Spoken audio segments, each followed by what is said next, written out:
Long days, pleasant nights, and welcome to Kingslingers, a Doof Media podcast journeying through Stephen King's Dark Tower series and beyond. I am your host, Constant Reader Scott Daly, and I'm joined, as always, by the neighbor standing at his window, awkwardly pointing a parabolic mic at me. It's Matt Freeman. How's it going today, Matt? Can you hear me? A man can't just stand by his window, taking in the sights and sounds of his neighborhood without becoming with a microphone. I'm just listening to you in your living room. It's funny if you look up like parabolic mics on like Google or something. It's like, what are these most commonly used for? Listening to birds. Sure. Or sports. And I'm like, sure, guys. Yeah. I believe you. Definitely. That's definitely why most people own a parabolic mic. Yeah. This week on the show, our series examining Stephen King's 11/22/63 continues with part 7, covering chapters 17 and 18 of the novel. Having screwed up his time in Jody, Jake begins his work on Lee Harvey Oswald in earnest. So far, it mostly involves him awkwardly spying on the future assassin while annoying his old coworkers about his girlfriend. Matt, what did you think of this week's reading? This is some enjoyable stuff. I mean, I think getting into the Lee Harvey Oswald part of the book is something of a tonal shift, something of a pacing shift, actually. Mm-hmm. And I enjoy it. It's really interesting how you can kind of break this book up into chunks, which all actually feel quite different from each other tonally. I mean, just think I'm not going to be able to kind of do it all perfectly in my head right here, but like there's everything, leading up to him getting the dairy. It's sort of a like, what a fun concept, time travel. And then there's dairy, which is like its own tone. Yeah. And then there's Jody, Texas, which is totally different tone and story. And now we're moving into the Lee Harvey Oswald section, which is entirely different, right? So I just think it's interesting and it's enjoyable. Like I like books that kind of do this. It's a kind of a normal Stephen King thing to do to keep things livened up like this. Yeah, I will say one of the things I noticed while reading this week is I feel like this week's chapters are one of the few times I feel like my choices of where to cut and when become are victims of that. Just because I feel like these two chapters are definitely transitioning us, as you said, into a kind of new phase of the book. But we don't really get that far into the phase that much. We're kind of just laying the groundwork for that phase. There's a lot in these two chapters of like setting things up for payoff in the latter half of this quote unquote part of the book. And I just felt like it's not that it's bad. It's not that I don't enjoy these two chapters. It's just like one of the few times I really felt like, I wish we had like the next beat of this stuff in with these two beats. That's kind of what I felt many times. So I don't know if you felt that way. I don't know if you felt like this, like plot wise and event wise, this felt like it was missing like the next thing or not. But I felt that. Well, I don't think I had exactly the feeling you're describing, but I guess just more generally, and I think this is a comment we'll make in more specific later. Jake is kind of not a character for a lot of this. Well, that's maybe too harsh. What I mean is it's like he's describing things that are happening to us and he kind of disappears. And it's like we're just getting this story of him creepily watching Lee Harvey Oswald with a parabolic microphone, and Jake himself pops in and out a few times. It's not like he's not in here at all. But that was a big difference, a big change that I felt. And as a consequence of that, the sense of like narrative through line kind of dips away. And I think that might be related to what you're describing. I'm not even saying I dislike the fact that the narrative through line kind of dips, because the stuff with Lee Harvey Oswald is actually quite riveting. Yeah. And I think King knows that it's just sort of intrinsically interesting content and subject matter. So he lets it breathe without, injecting too much of his framing narrative onto it. And I'm totally cool with all that. I just, that was kind of what I was paying more attention to, was how it just changes how the book feels quite a bit. Yeah, that's well said. And to be clear, like nothing in anything we covered this week I did not enjoy. I just felt like, oh, I wish, like, I know what the next beats of the story are going to be, and there was parts of me while reading this was like, oh, I just wish I could have fit that next chapter in, or those next two chapters in, and that, like, sometimes that's not the way things lie. It's just like the base. This is all, by the way, the way I do this is based off of how long chapters are and when those chapters split, and I also try to not, like, this book is divided into parts. We're in part, right, I think we're in part 4, Sadie and the General, right now, and I try not to split a part ending in within one show. So like if chapter 19 is the last chapter of part 4 and chapter 20 is the first chapter of part 5, I try not to have those together in an episode, because that just, I mean, that's these are natural ending points for the book, so I try to follow those as much as possible. And whenever that happens, every once in a while, there's like some sections or some episodes that are a victim of that, and this is one that I felt it doesn't happen often. Like, I think more times than not, I've said, "Oh man, I'm glad I randomly, based on page number, picked us to end right here." But I enjoyed this quite a bit. I know there's a lot of stuff coming that I wish was part of this, instead of leaving us awkwardly going like I feel like the end of this week's episode is going to be like, what's going on with Sadie? What Yeah. what are we doing with Lee Harvey Oswald? Like, what is all this actually? And we just Uh-huh. don't have answers to that at all. Well, now that you've told me I should be frustrated, I'm deeply frustrated with you and your choices. Fuck. Um, Why have I done this? yeah, Um, didn't really bother me, to be honest. That's But good. That's good to hear. It's good to hear. I worry about these things pretty constantly, because there's a part of me that said, "Oh, maybe you should have read every single book before we covered it and expertly decided on a demarcation point, instead of just using page numbers and hoping that it all works out. Like, maybe I should have put in that work at the beginning." And most of the time, it's not bit me in the ass. But I was worried that this is one of the times. okay, well, no, it wasn't. This wasn't a week where I was upset by Cool. by you. By me. Okay, Yeah. good. Now our main character, on the other hand. Uh huh. All right, so let's get into it. Before we do that, though, one more time, three more times. We're going to Bangor. It's coming up. It's 3 weeks away. Dear God. Yeah, sounds right to Um, me. Yeah. yeah. And we still have a few more tickets left. So go to doofmedia.com/Kingslingers live. It will send you to our Ticket Spice website. And there's a few more tickets left for our live show on the 15th. I feel like everyone listening knows about this already. And it's probably like, okay, Scott, get on with the episode. That's true. But we also know that some people require multiple reminders. And so we're doing God's work here. So if you listened to last week's episode and was like, yeah, I really got to get on that ticket, and then it's Thursday and you realize you haven't, well, here's your reminder, because you're running out of time.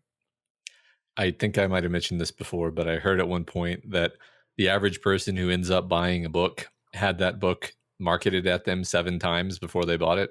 That's a lot of times. So it's just a way of saying, I don't like being advertised that either, but unfortunately, that's how we work. It's necessary. Yeah, and I don't even consider this advertisement, because we're trying to give money to a library. That's true. That's why we want to sell those 19 seats. That's exactly true. So, yeah, all right. So that's it. It's coming on the 15th. Kingslingers live. Oh my God. Right. Cool. Oh my God. Oh my God. Anyway, let's get into it. Chapter 17, Matt. Our first chapter of the week begins with Jake getting fired.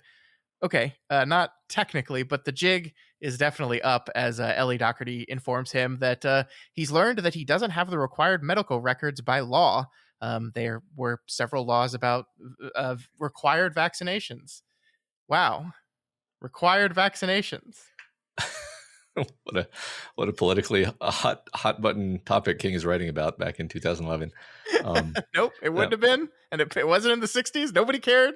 But it's the world we live in now. Anyway, yeah. No, it's funny because, like, in this moment, both Jake and you, the reader, are like, "Oh man, he's getting kicked out of the school," and then you're like, "Wait a minute, he never intended on working here for more than a brief period of time as a substitute. Like, he didn't even sign up to work there again. He was already leaving, but like, I think you feel like a possibility has been lost, a possible life." Yeah, it's a really great beat to happen immediately after the big Sadie breakup fight, essentially, because like you maybe turn the page coming into this chapter, hoping that, oh, maybe they can figure this thing out. Maybe things don't have to be this way. Maybe we're not leaving this stuff behind. And then the first beat of the next chapter is, oh, actually, your whole house of cards is coming crashing down now. Your job here is done. You will never work in this school again, even if you escape from it without any consequences, which is what happens to Jake essentially. Like your idea of maybe I'll go do this Kennedy assassination thing, fix that, and then return to my life and Jody. That's over. That's done. Yeah, exactly. And that feels tragic in this moment, even though prior to coming to Jody, it wasn't even on his radar. Yeah. I was really interested in this part though. The text says, she leaned forward behind her desk, looking at me. I couldn't meet her gaze for long. What I saw in her face before I redirected my gaze to the backs of my hands was an unbearable sympathy. And it struck me that like Jake is in a lot of trouble here. And he's actually extraordinarily lucky that the people that live in this town and the people that he worked with, like Deke and like Ellie and Miss Mimi and everybody, aren't as like they could be just a smidge more vindictive and angry about his deceit than they are. And if they were, they could completely fuck up his life and his mission, right? Like the one thing they said is that the state could demand back pay, right? He's been paid for this job for the past 2 years.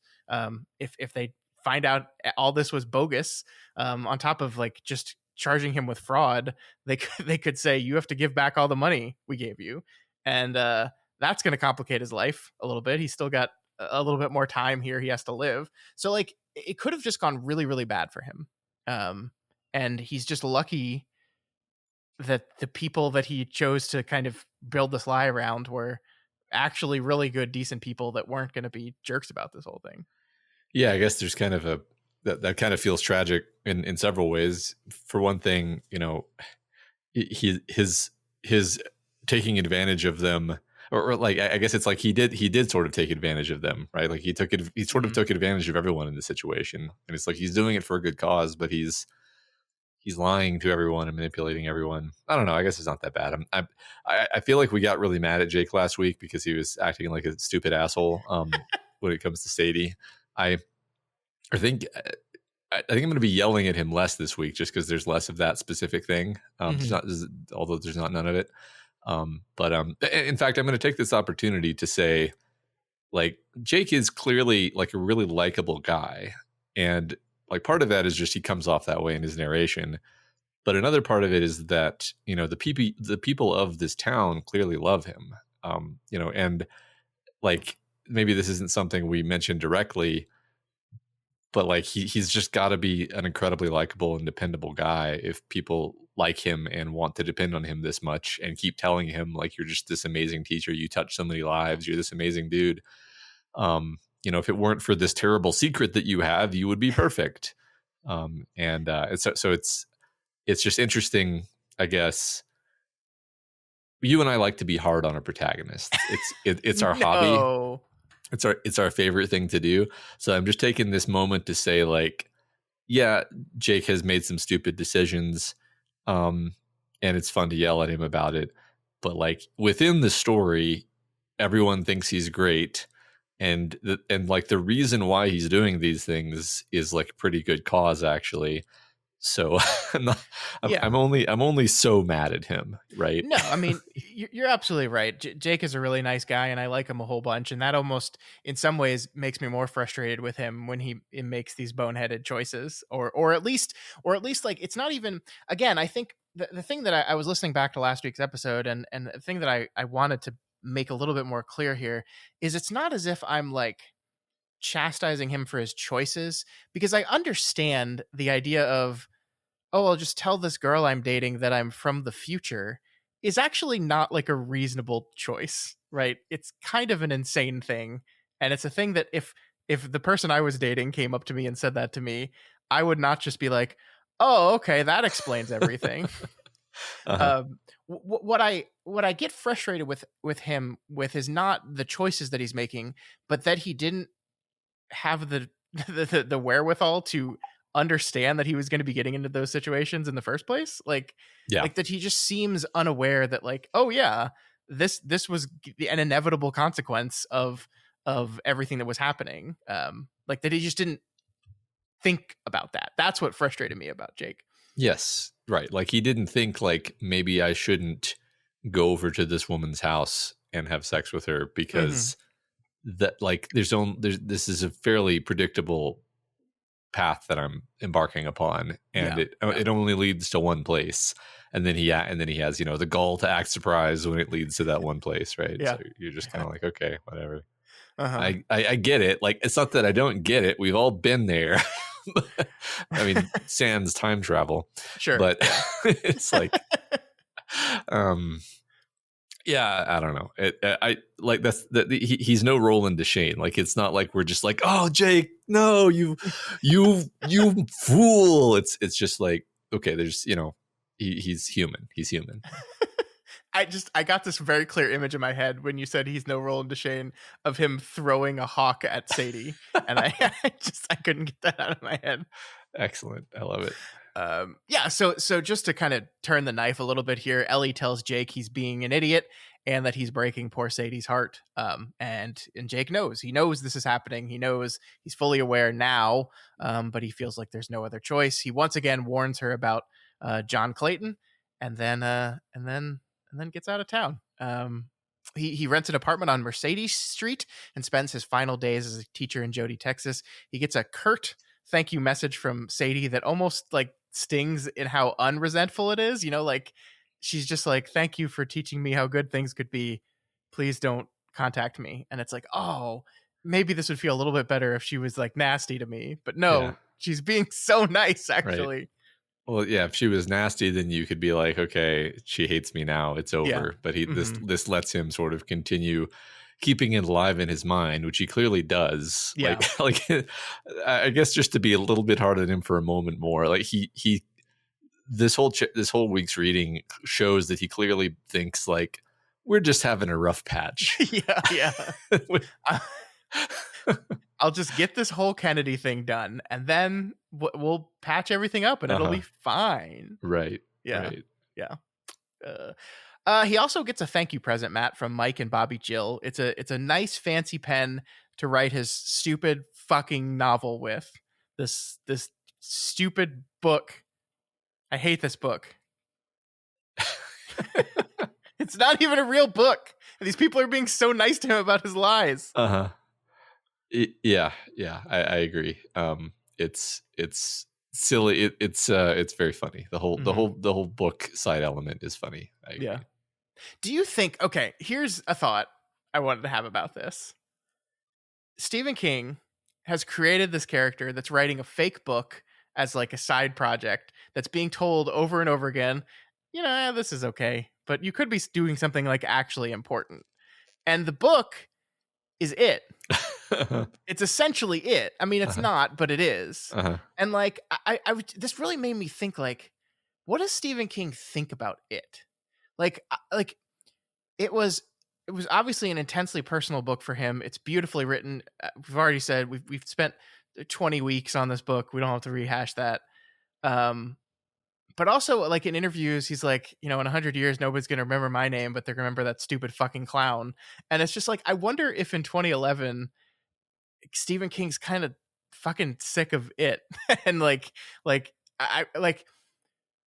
would this go on his personal list of like my favorite novels, or is he just kind of, it got so popular that you eventually grow a little resentful of it, and like his choice to include Derry and it in this book is less paying homage to this beautiful work he created and more like, I'm sick of talking about this thing.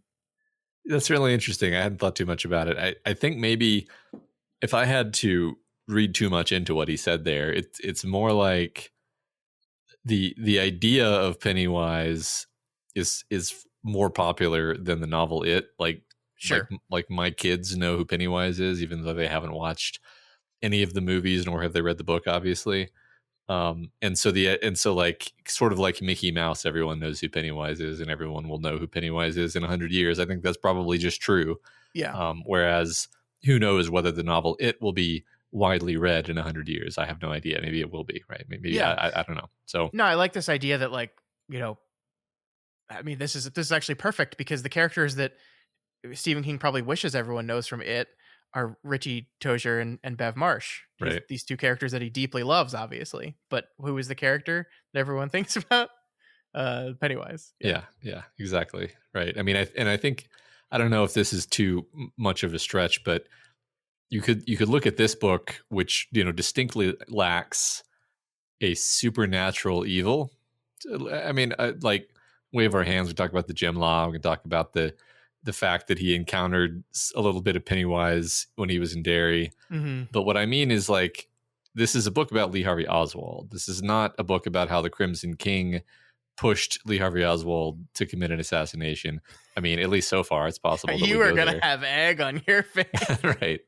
Well, it's a thought that crossed my mind for a minute, and so things could go that way, actually. But I'm just kind of like, in this, I'm sort of rearranging what I wanted to talk about this week, actually, by saying this. But, like, Lee Harvey Oswald is the perfect banality of evil character, because he's just this shitty little guy who Mm-hmm. changed the course of history by murdering someone for, like, Mm-hmm. for like the dumbest reason. Like, it's very stupid and disappointing, and you want there to be more to it. And I mean, unless this book takes a direction that I would be surprised by, it's like there's just not more to it. He's just this stupid, shitty guy. And this stands in stark contrast to supernatural cosmic evil. Is actually the reason for why things are bad in this town. Yeah. No, I like that. I mean, I could be wrong, and it could be supernatural I'm cosmic not saying evil. a damn thing. Don't even Okay. try. All Don't right. even. Yeah. I know what you do. Right. The listeners don't know. You're prodding. Uh-huh. You're looking for weaknesses Yeah, in the that's me. fence. Okay, Never attack the same place twice. it's true. All I right. don't. Now it's time, Matt, for life on Mercedes Street in Fort Worth. So we talked a little bit about Fort Worth last week. We didn't talk about this specific spot in Fort Worth. And I clearly know less about Fort Worth than I do Dallas. I don't live in Fort Worth. But I am also, in general, just like less clear on where this is supposed to be. There is a 2703 Mercedes Avenue that exists in Fort Worth, Texas, which is currently in today, when you look on Google Maps, a church parking lot. And there's also like a giant biplane statue across the street from the church parking lot for some reason. There's also a Mercedes Street in Benbrook, Texas, which is a suburb of Fort Worth, but there's not a 2703 there. And also, I looked at the street view there, and none of the houses there look like it's definitely like a residential area of houses, not apartment complexes. So I don't know. I don't know if this is real. I couldn't find any legit confirmation on this. The only confirmation I found on this was from someone who like posted in a in like a discussion forum saying like, "Did you know that Lee Harvey Oswald lived at 2307 Mercedes Street?" And it turns out he had just read this book. Was just using this book as fact. So That's I don't great. know. Yeah, who knows, man? I mean, the funny thing is that since this book was written in the 2010s, unlike almost all the other books that we've covered in this podcast, it would have actually been trivial for King to do research on geography and street names and locations and such, and place things relative to each other. But who knows whether he actually did that or just made it up. I don't know that I care, honestly. Yeah. Well, I know King, has researchers that for him, like Robin Firth, who we're going to be talking with at Kingslingers Live in a few weeks, worked for King as a researcher for a very long time. So this might be one of those questions we say for her is like how does the research of stuff like this work? I think this is kind of a special book in that regard, since so much of it is historical and able to be looked up. True. Yeah. I know the Dallas house is real because, again, when you Google search that, it says the Lee Harvey Oswald house for his Dallas residence. But this one, I couldn't find anything definitive. Okay. Yeah. The important part to the book, though, Matt, is that Jake hates it here. It's designed almost, I think, to be like the exact opposite of Jody, which also matches his mood perfectly. Like, they say, like, a person could find their way through a difficult situation just with the right mindset. Jake does not have the right mindset for living on Mercedes Street. He spends most of his time here brooding about Sadie, and we see here actually for the first time he actually thinks about what would happen if he told her the truth.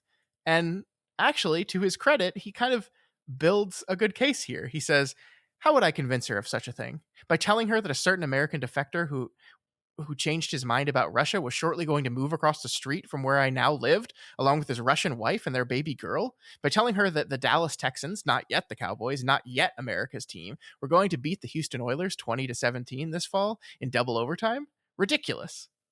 Yeah. Okay. Touche. Touche, Jake. Yeah. Right. So I think this is one of the downsides of covering the book in chunks, is that you can never really know if a character is just weirdly and inexplicably failing to consider some obvious option, or on the other hand, if the author has just decided to sort of set that aside and have the character carefully consider that option like later in a dedicated section. And that's what happened here. So all of the being annoyed that I was last week that he wasn't considering this option, I think it was literally just like pacing wise. King was like, I don't want to break up the dramatic thrust of what is happening between them by having him have this like fairly lengthy cogitation about like what persuading her he's from the future would look like. So King just kind of punted that forward in the story. And so it just happens here. And so I guess I retract some fraction of my whining last week. Yeah, I mean, possibly. And if that was the intent, I think that makes a lot of sense. I do think the end result of that choice, one way or the other, is that Jake doesn't seem to really think about how that would go until after he's gotten bitten in the ass by it. Mm-hmm. You know, like it's a retroactive, like, oh, this would never work. So yeah, right. Well, I think at least we're seeing him consider it though, and we're seeing him. I don't even disagree with him. Like, I think you and I don't think we were entirely wrong, but I think the pragmatic details of telling her that he's from the future, like you said a second ago, that would be so disruptive to a person's life to learn, oh my God, time travel is real and you're from the future. Like, like that kind of derails everything else that's going on with you to learn that you're dealing with a time traveler. Sure. I will say, I joked a few minutes ago about like, there's no possible way I would believe my significant other if they came up to me and said they were from the future. On the other hand, I think I would. Like, okay. If you know your significant other pretty well, like I know my wife pretty well, and if my wife one day came up to me and just said, hey, by the way, I'm from 2050, whatever, I would probably just be like, it doesn't make sense for you to be lying to me about this. So I guess you're probably just telling the truth, I guess. But you're right. I mean, like as a like thing that happens to you, that would be incredibly disruptive of how you look at everything. So yeah. Yeah, I mean, also maybe you'd think that, oh, they've lost their mind. Like that's another reasonable thought to have in that situation. Yeah, I mean, I don't. Again, like what I'm doing is I'm putting my wife into this scenario, and I'm just like, I just don't think that would be what I would jump to, is because I just don't just don't believe that she like. I believe that I would have seen other signs of her losing her mind before randomly telling me she's from the future. Yeah, especially if she was like, all right, just kind of hang on a couple weeks and we'll see how this football game goes. It's going to end exactly this way, and like, I think that would actually go a long way. Sure. Yeah. So yeah. And for another matter, I hate the Dallas Cowboys so much. You're not allowed to. I don't care. I've lived here since I was 7 years old, and I still hate them. And I think the term America's team for the Dallas Cowboys is stupid. Why are they America's team?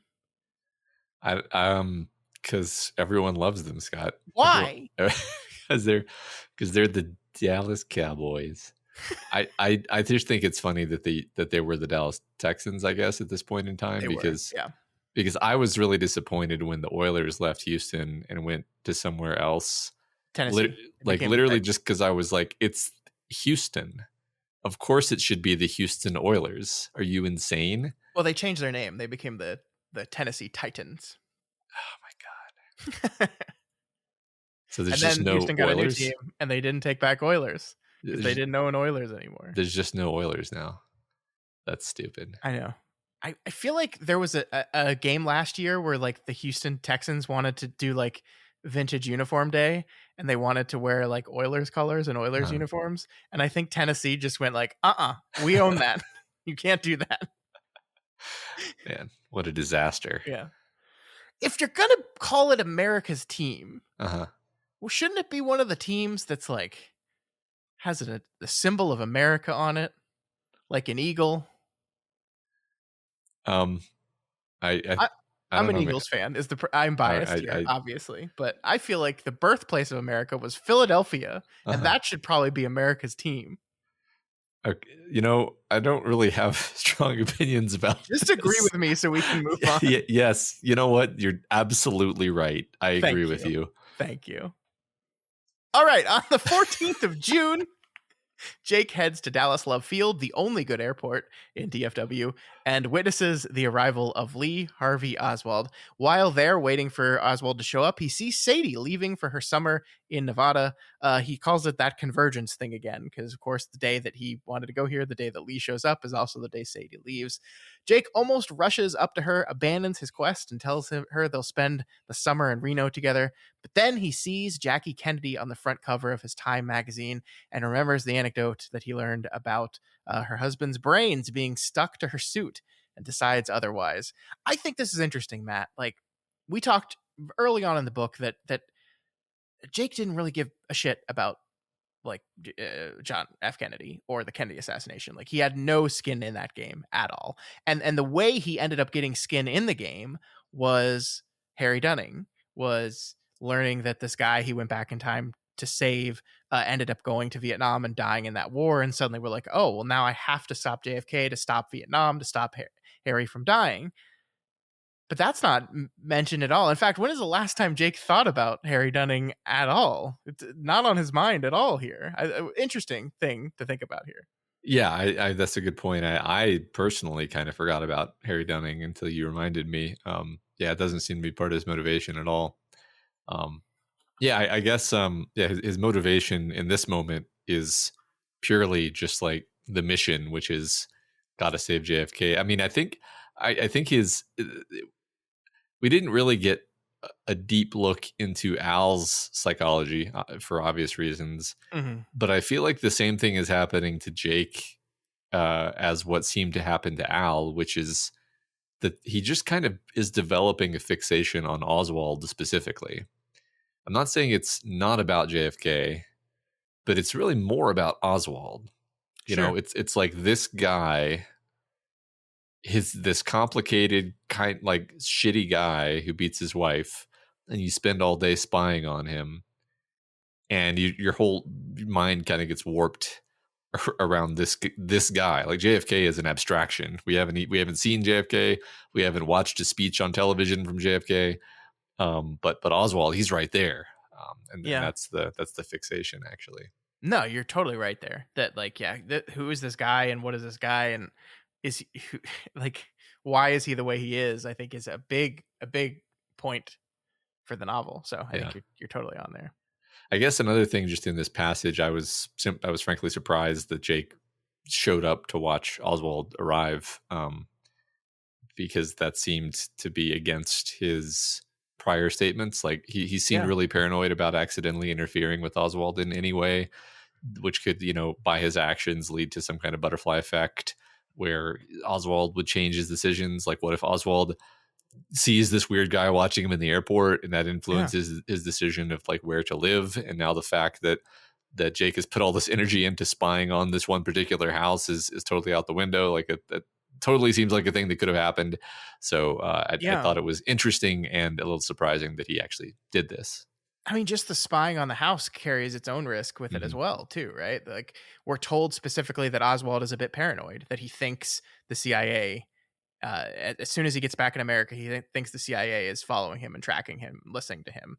And I think King mentioned something about how this was actually true for a brief moment with the FBI, that the FBI was aware of him, which makes sense, in the middle of Cold War ramp up, a person expats to the Soviet Union and then comes back, you're probably going to be a little suspicious of them.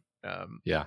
But the point is that he's a little paranoid about this, and Jake, you know, being across the street, constantly looking at him could change everything.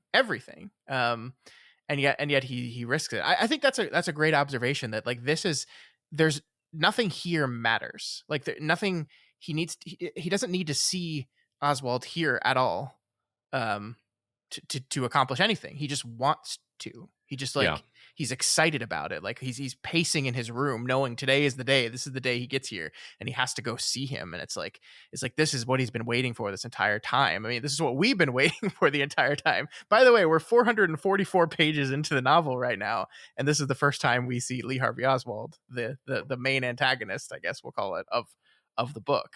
Yeah. Yeah. I think this plays into what I was saying about it's really just his fixation on this guy more than Yeah. anything. Mm-hmm. Maybe Oswald is paranoid because of all of the time travelers who are constantly surrounding him, spying on him. Yeah. So it's same thing with Hitler. That's where Hitler's paranoia came from. It's all Yeah. the time travelers. Yeah. Yeah. Or it's just that these men are crazy. Yeah. Maybe. So, Matt, as we'll come to see rather quickly, Lee Harvey Oswald, regicide notwithstanding, is a bit of an asshole. Uh-huh. Doesn't seem like a good dude. No. By the way, I looked it up. Regicide is still okay to use for the murder of presidents. It's not just for kings. I don't know if you knew that. I didn't know that. And I wasn't going to fact check either, but I was kind of like, really? Regicide? Because I was serious. Like I'm making the script and I was like, all right, what is it? What is the term for murdering a president? And I looked this up, and yeah, prime ministers, president, any leader of a country, it's regicide is the commonly accepted nomenclature. So there you go. You learned something today. Yeah, now I'm going to have to use that in conversation several times this week. That's a weird thing to do. Well, you're going to get the FBI's going to start listening to you. Yeah. Well, when in Rome. All right. So we learned that Lee is a bit of an asshole, but the other thing we learn is that his wife, Marina, is not actually. She seems to be kind of the exact opposite of him. She's beautiful. We're told, very nice, very friendly, very excited. Like he sees coming back to the United States as a bit of a defeat. Like he's frustrated and disillusioned with Russia and with the things that he thought that the Soviet Union stood for. So he's kind of coming back to America with his tail tucked between his legs, and he's not happy about it. But she's excited, and yeah, it's a stark difference, I think, here. Yeah, I mean, I think we immediately feel for her. Yeah. Like we're in so much of this chapter, starting at this moment, really, or so much of this week's reading, rather, is really just kind of Jake watching these people in their lives, and it kind of becomes this story about their marriage in many ways. And just this is, I think, this serves as a great introduction to her character, like seeing her, holding the baby, like sort of doing that thing where she's trying to be cheerful and pleasant, and like knowing that she doesn't really fit in because she doesn't speak the language, and it's just like an extremely stressful situation for her, and he's making it worse. Yeah. Did she want to leave? Like, did she want to leave the Soviet Union? We don't know. Probably not, right? It's unclear. I mean, it's difficult to figure these things out, right? Because like I know, a lot of people did want to leave the Soviet Union. Like a lot of people, like there's a chance that she saw this American man as her ticket out of this place, but we don't know that. Like that's a guess. Sure. Yeah. So I don't know. I wish we knew more, I guess. Yeah. I mean, this is the week where I really finally stopped and looked up Marina Oswald. And I mean, I didn't know this, but they got married after 6 weeks. They met at a dance and got married 6 weeks later and had a kid very quickly. So, I don't know the full story behind that, but seems like she got herself into the situation, and felt like she couldn't get a way out, until, of course, he's conveniently murdered, and then she's free. I actually she's still alive is the other thing I learned this week. Marina Oswald, I think her last name is Porter now. She remarried 2 years after the assassination. She moved up to Richardson, Texas, which is another weird thing because that's where I live, and then eventually moved to Rockwall, Texas, which is where my wife's family lives and where she grew up. But yeah, she's in her 80s. She's still alive. It's just it's just a reminder that this was not that long ago, relative, right? Like 60 years ago she was a young woman, so she's in her 80s now. Yeah. But it was kind of shocked to learn that she's still alive. She still lives in Texas, lives pretty close by, actually. Yeah. Yeah, you're totally right that it shouldn't be shocking, and yet it feels strange to learn that this person is still alive and that you Yeah, can run yeah. into them while going to the grocery store in Rockwell. Although since the 1980s, she's been publicly she's a very private person. She doesn't speak publicly very often. But in the 80s, she started saying that her deceased husband was definitely innocent and did not do it, which is in direct contradiction to what she testified to after the assassination. So I don't know what to do with that, but that's just a Uh-huh. little fun fact for you there. Yeah, yeah. Just we'd like to sprinkle a little bit of conspiracy theory fodder into every episode. Yeah, yeah. So we learn another thing we learn here, Matt. One of the things that Jake has been doing lately is chatting with Al inside his head, turning over the facts of the mission by having a conversation with Al. This is the one I want to focus on here, though, of this. How good is he going to be at anything for a while except shouting at his wife and knocking her around when he gets too pissed off for shouting to be enough? I think he cares for her, Al. At least a little, and maybe a lot, in spite of the shouting. Yeah, and it's guys like him who are most likely to fuck up their women. Look at Frank Dunning. You just take care of business, buddy. So the question I have for you with this, Matt, by the way, I really like this idea of him talking with Al. But why Yeah. does Jake seemingly want to empathize with Lee Harvey Oswald so much? Yeah, no, I think it's a good question. I think it's good for us to talk about because it's definitely a thread throughout these chapters. I don't know if he can help empathizing with a man who he knows this much about and who he's sort of watching this intently. Mm-hmm. And Jake is like a very empathic person. It doesn't take much to make you empathize, right? Like you just look at this guy who's had kind of this weird, rough life, and he's clearly mentally disturbed. Yeah. And if you're kind of a normal person, you're just like, poor guy. Like we can weirdly easily compartmentalize the knowledge that this guy ends up doing this terrible thing if all we're kind of seeing is like, wow, his mom sucks real bad and he had to deal with this. And this just by the way, this is where I was going to bring up the idea that Oswald is a perfect emblem of the banality of evil. He's Mm-hmm. he's Mm-hmm. he's just a guy. He's just a dude.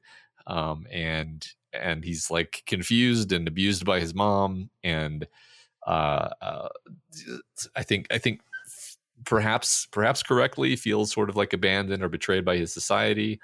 And also there's a healthy dose of like narcissism and probably some dark triad traits in there. So it's not like he's just like this pure victim, but it's like, well, I mean, is anybody a pure victim? So I don't know. I don't know that this is like the cleanest answer ever. I think my point is just like Jake being a very human and humane protagonist, he just automatically feels empathy for people. Mm-hmm. And it takes a lot for him to push him to the point where it's like, no, you have to kill this man. Yeah. You really have to. And it took a lot for him to kill Frank Dunning too, It obviously. did, yeah, and I think that's almost like the role Al is serving in his subconscious here, or I guess conscience is like, convince me that I have to do this, Mm-hmm. and it's like he knows he has to do it, and he's trying. I think I don't want to read too much into this, but I think there's moments when he's like trying to talk himself out of it, and it's like, well, like, yeah, he does love her. I mean, okay, sure, he does, but he also beats her. So Yeah.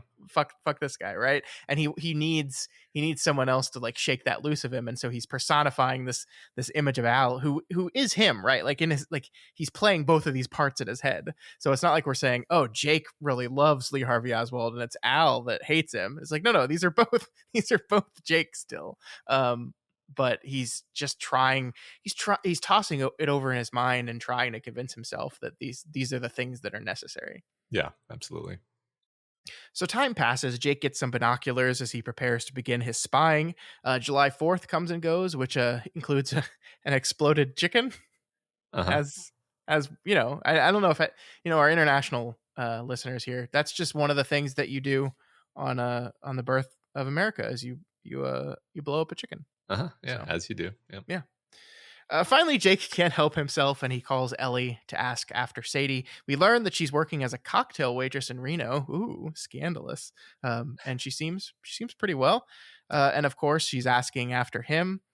Jake is invited back to Jody for some lunch with both Deke and Ellie, and he of course accepts. He doesn't need a lot of pushing to reconnect with this life he left behind. Certainly. Yeah, I continue to love that the people of Jody and specifically Mhm. Deke are just such great, welcoming, loving, forgiving people. Yeah, yeah. It's great. He does. He loves them so much. Like he sees Deke and like he seems like he's doing okay. He's lost his tan from Mexico. He's gained some weight. I love it says there was no artifice in the man or in Ellie Doherty for that matter. Leaving this place for Mercedes Street where they celebrated the 4th by blowing up chickens began to seem increasingly mad to me, no matter what I knew about the future. I certainly hoped Kennedy was worth it. I love that. Yeah, yeah, me too. So, despite Sadie refusing to get a picture of John Clayton for them, Ellie has gotten her hands on a yearbook from Sadie's hometown, which features a picture of John. And we get our first look at the guy who, Matt, has forceps indentations on his head. Jake doesn't know about these.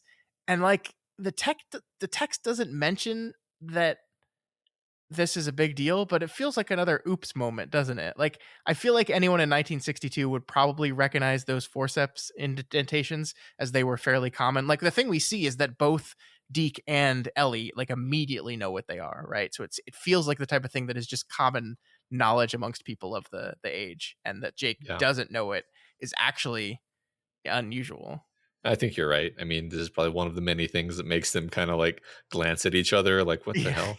Yeah. Um, I think I actually knew an older guy who had the forceps indentations. Hmm. He was from Britain, not the U.S., but I think now we use this terrifying vacuum suction device thing for the situation that they used to use forceps for. I don't know if you had this happen with any of your children, but it was Nope. they put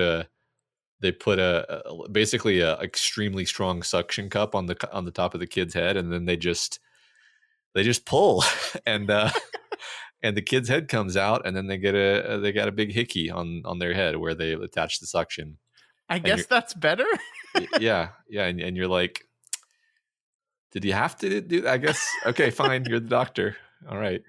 Yeah, I have to assume that would take what is already one of the weirdest experiences I've ever witnessed in my life and make it just Uh-huh. insanely more strange. The part that's upsetting is seeing, what looks like a doctor using like all of their strength to pull, and you're like, that's the kid's head.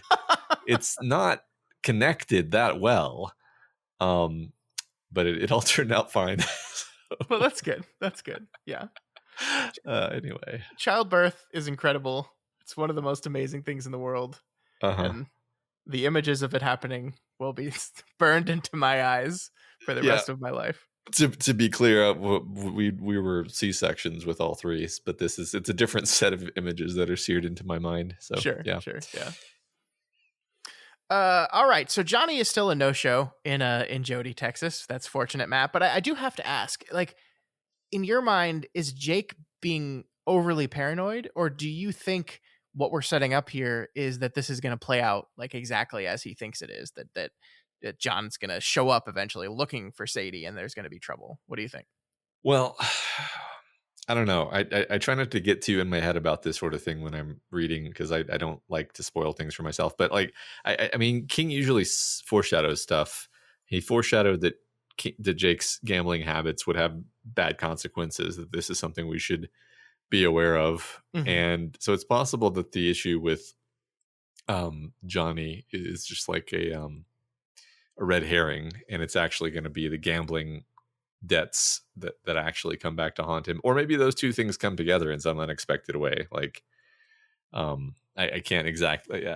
I sort of thought of various scenarios where it's like, well, maybe, you know, people, the people who are looking for him find out about him via Johnny or something. I don't know. Hmm. I don't really have a strong idea here. I'm just thinking, like, how could you make these things work together?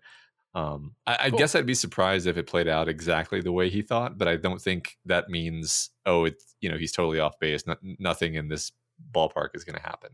Cool. No, that's good to hear. Yeah, it's just a thing I was thinking about and curious what your thoughts were on it at this point. Yeah, I don't know. Okay, let me phrase like clearly King is gesturing at something in this space, but it's too vague for me to be like, I see what's going to happen, and then rattle it off. Like, it's just Yeah. not clear to me, really. No, that's fair. That's fair. All right, so we also learn during this lunch that Coach Borman would like to see Jake and thank him for what he did for Jim Ledoux. We learn actually that Jim quit drinking entirely after the 1-2 punch of his lecture from Mr. George Amberson, and also Vince rolling his car and ending his life. We get confirmation, by the way, of what you suspected last week, which is that Vince was drunk when he crashed. No one in the text, though, mentions the thought that you had after that. That is that if Jake had come down a little harder on Jim, Vince, and Mike, maybe he wouldn't have been drinking at all. Probably because that's a hard link to specifically make. But I thought it was worth noting that like Jake doesn't even say like, oh, I regret this. Actually, everyone's thankful of the way he handled the situation. Right. I mean, I think when you're like, you were wrong to tell them to stop drinking because then they continued to drink. It's like, it doesn't quite make sense, but sure. But I mean, I like causally speaking, because this is a time travel story. This is a reality that we are forced to tackle. But it's just not a natural thought that you have when you're interacting with someone. Yeah. Man, it just like, okay. I agree that probably being lectured by a kind, cool teacher would have an effect on you. But I also agree one of your close friends drinking and driving and dying would probably have a greater effect on you than a teacher telling you not to drink. I don't know, like they're giving Jake a lot of credit here for being like the thing that got Jim Ledoux off of the booze, but they downplay the other part, which is that he watched someone he knows and cares about die horribly because he was drunk while driving a car. Like that, I don't know. It just in the list of like what caused me to change my behavior, I feel like that is way higher than my teacher yelled at me one time about not fucking up my future. Right. Yeah, I hear what you're saying. I mean, it is kind of funny that I think this is just maybe one of those 1950s things where it's like, Sure. we're powerless to do anything to stop the kids from drinking alcohol constantly. I mean, obviously, like the reason it is, and the reason the text is having people tell Jake specifically, you changed this kid's life, you did it, is because we're playing with causality here, right? Like this idea of like he would have probably ended up redshirting, like he would not have gotten to play his first year, like his life would have been different. And now he's going to Alabama. He's going there. He's going to play his first year. His life is going to be completely different right now. And it's because of you. It's because of you. And like that's, I feel like why we're doing this thing. So like my little quibble with this is immaterial. It's like, this is intentional. This is the driving point of this whole thing. Yes, totally. So Matt, his response to this is, no thanks necessary. I said, just doing my job. He looked at me keenly. You ought to still be doing it, not jerking off over some book. Sorry if that's too blunt, but it's how I feel. That's all right. It was. I liked him better for saying it. In another world, he might have even been right. This is, by the way, the part where Mamie said, like, oh, I wonder if Stephen King just hates it. He's got this guy saying, stop jerking off over this book. Yeah, I mean, I don't know. I think it's basically just like this character Jake is clearly meant to be a teacher. He clearly has like in the way that Stephen King is like naturally talented as an author. Jake is naturally talented as a teacher. Like the students just love him. He's able to whip up these plays that are just like the best thing they're just like the best thing happening in the town. Like you can just imagine being like the townspeople and being like these plays, the plays we gotta. This is amazing. This is this guy comes in from out of town and he's hosting these amazing plays. One of them is a tearjerker, the likes of which we've never experienced. The next one is this incredible comedy. This guy's great. This guy's got it all. And it, like he really seems to have a talent and a way of like speaking to kids and everything. But I it's interesting because the book I think is playing with this idea of like what is his purpose and like what these characters are saying, literally is like your purpose is not to write this stupid book. Your purpose is to be a teacher, but they might as well be saying, like narratively speaking, your purpose is not to prevent the JFK assassination. Your purpose is to be a teacher. Like you're good at being a teacher. You're clearly helping people. Stopping the JFK assassination is this weird fixation you have, just like this weird book you've written. And it's not what you're here for, or maybe he is. Like maybe I'm wrong. Maybe like it's hard to say, right? It's gonna be hard to say kind of until the book is over. I think like whether this was his purpose or not.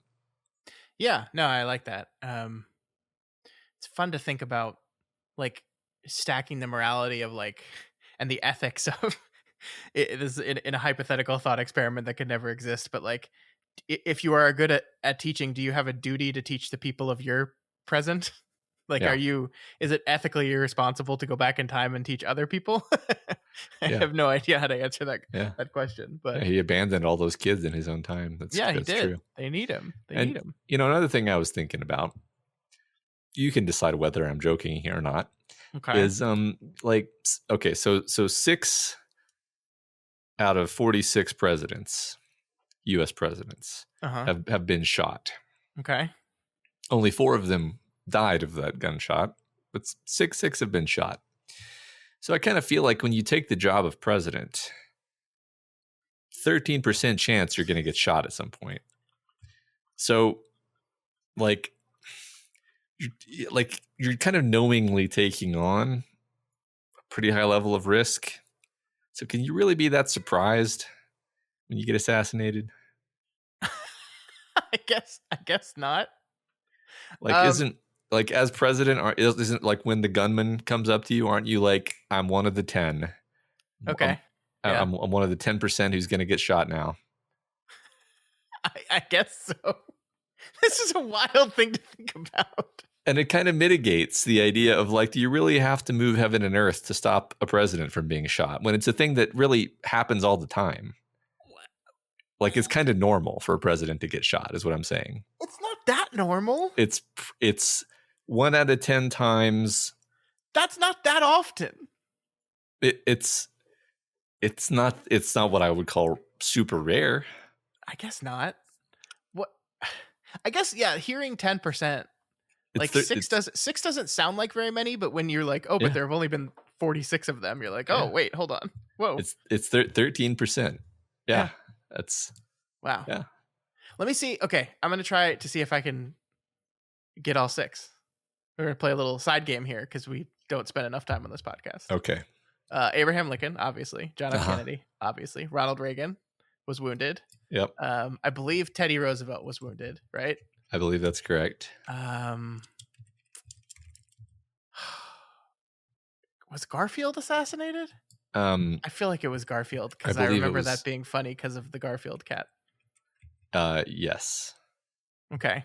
I can't think of the 6th one, but 5 is pretty good. Who is do you have it in front of you? I do. I lost track of them as you were saying them. JFK McKinley was assassinated. Okay.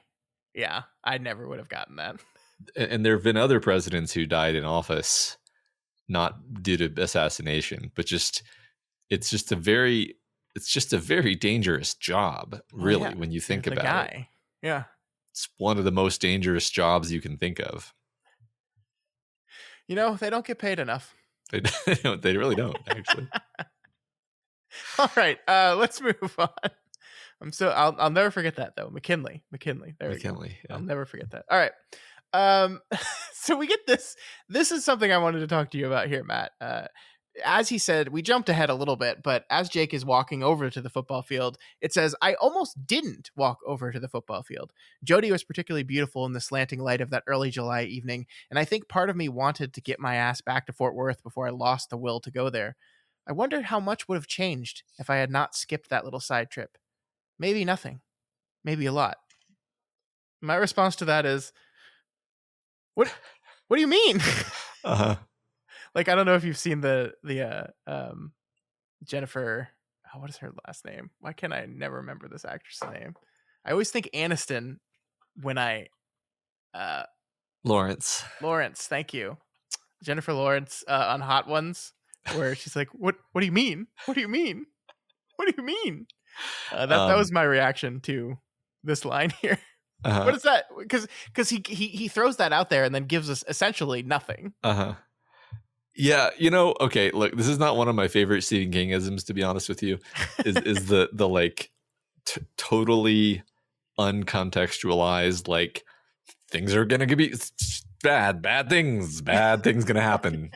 And then you just move on. You're like, what? That I don't know that's not foreshadowing. That's just, okay, it's kind of foreshadowing. I'm being a little too hard at it. Like, it's we not know the typical type of foreshadowing he does where, like, he said, Vince is going to die. Yeah. Which is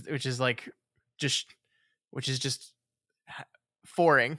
It's not even shadowing. It's just yeah. It's just telling. But yeah, you. it's just like, oh yeah, something's gonna happen here. And because I mean, the only thing that happens here is that he observes like a local reporter from a radio station with a parabolic microphone. Right. And is like, oh, those exist now? I should get one of those made. And that's what he does. And so you're kind of forced to assume that is the thing that is going to change things for the worse. But yeah. But why? Or just changes decisions. Sure. I mean, yeah, it definitely comes off as change for the worse. I'm only nitpicking for the sake of, like, it doesn't even tell us necessarily that this specific wording doesn't even tell us that it's going to be for the worse. Yeah. It's just kind of like, why would King say it unless it was going to be for the worse? fair. But yeah, I agree with you that it's clearly like, okay, this has something to do with him having this directional mic, and either he learned some information, but yeah, it's just far too early to say. Mm-hmm. But yeah, very upsetting and anxiety provoking. Now, Matt, you called it something there. You called it a directional microphone. I called it a directional microphone. But yeah. He goes to Silent Mike and says, have you heard of something called an omnidirectional microphone? So you're wrong. But like, Scott, it's not an omnidirectional mic. it's like, it's definitely not. It has one. The whole point of it is you point it and then you get the sound in one direction. Is this my only question is, okay, I guess there's three possibilities. I'm an idiot is option one. Jake's an idiot is option two. And Stephen King got the wrong word is option three. I don't think it can be Jake's an idiot, because he goes to Silent Mike and says, have you ever heard of an omnidirectional mic? And he goes, oh, yes, I have. Yeah. And he doesn't say, you mean a mic? So here's how, essentially, and I am no audio expert, he says, ironically, into his audio podcast microphone. Essentially, the way a parabolic microphone works is essentially the way like a satellite dish works, right? Mm-hmm. It's got a sensor that's pointed towards the satellite around it, the bowl around the dish, it. Yeah. The dish, thank you. The sound hits the dish and it's angled at a way where it will hit the dish and then hit right into the microphone, which is pointed towards the dish. So it is not omnidirectional, but it is not single directional either, because it needs to be able to hit sound from every point on the dish bouncing into it, right? So, I mean, omnidirectional means every direction. It will, directions from all sound will come directly into the microphone sensor, which will then, so you are essentially correct that a parabolic microphone cannot be an omnidirectional microphone.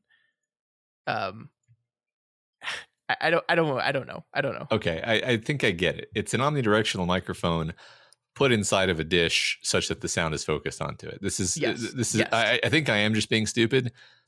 But the thing is, it doesn't matter whether it's an omnidirectional or a single directional mic. It's the point of it is the parabolic dish. Yeah. It's okay. I don't know why he didn't just call it a parabolic microphone. Yeah. I don't know. Because an omnidirectional microphone without the dish does nothing. It's the mic I'm currently using right now. Right. Which does not amplify sound at all. I have to talk right into it right here.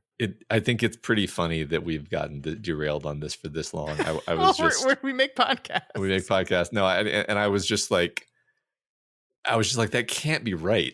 It can't be the right word. Yeah, I mean, essentially, I think the reason it's omnidirectional is, as you said, it has to get sound from all points on the parabolic dish. That's it. Okay. But like, it definitely doesn't get sound from the front of the microphone, because that would not work as well. Yeah. I don't know. Look, we're not audio engineers, okay? We're just a couple dudes that make podcasts. That's right. All right. Maybe we'll just cut that whole 5-minute digression. No.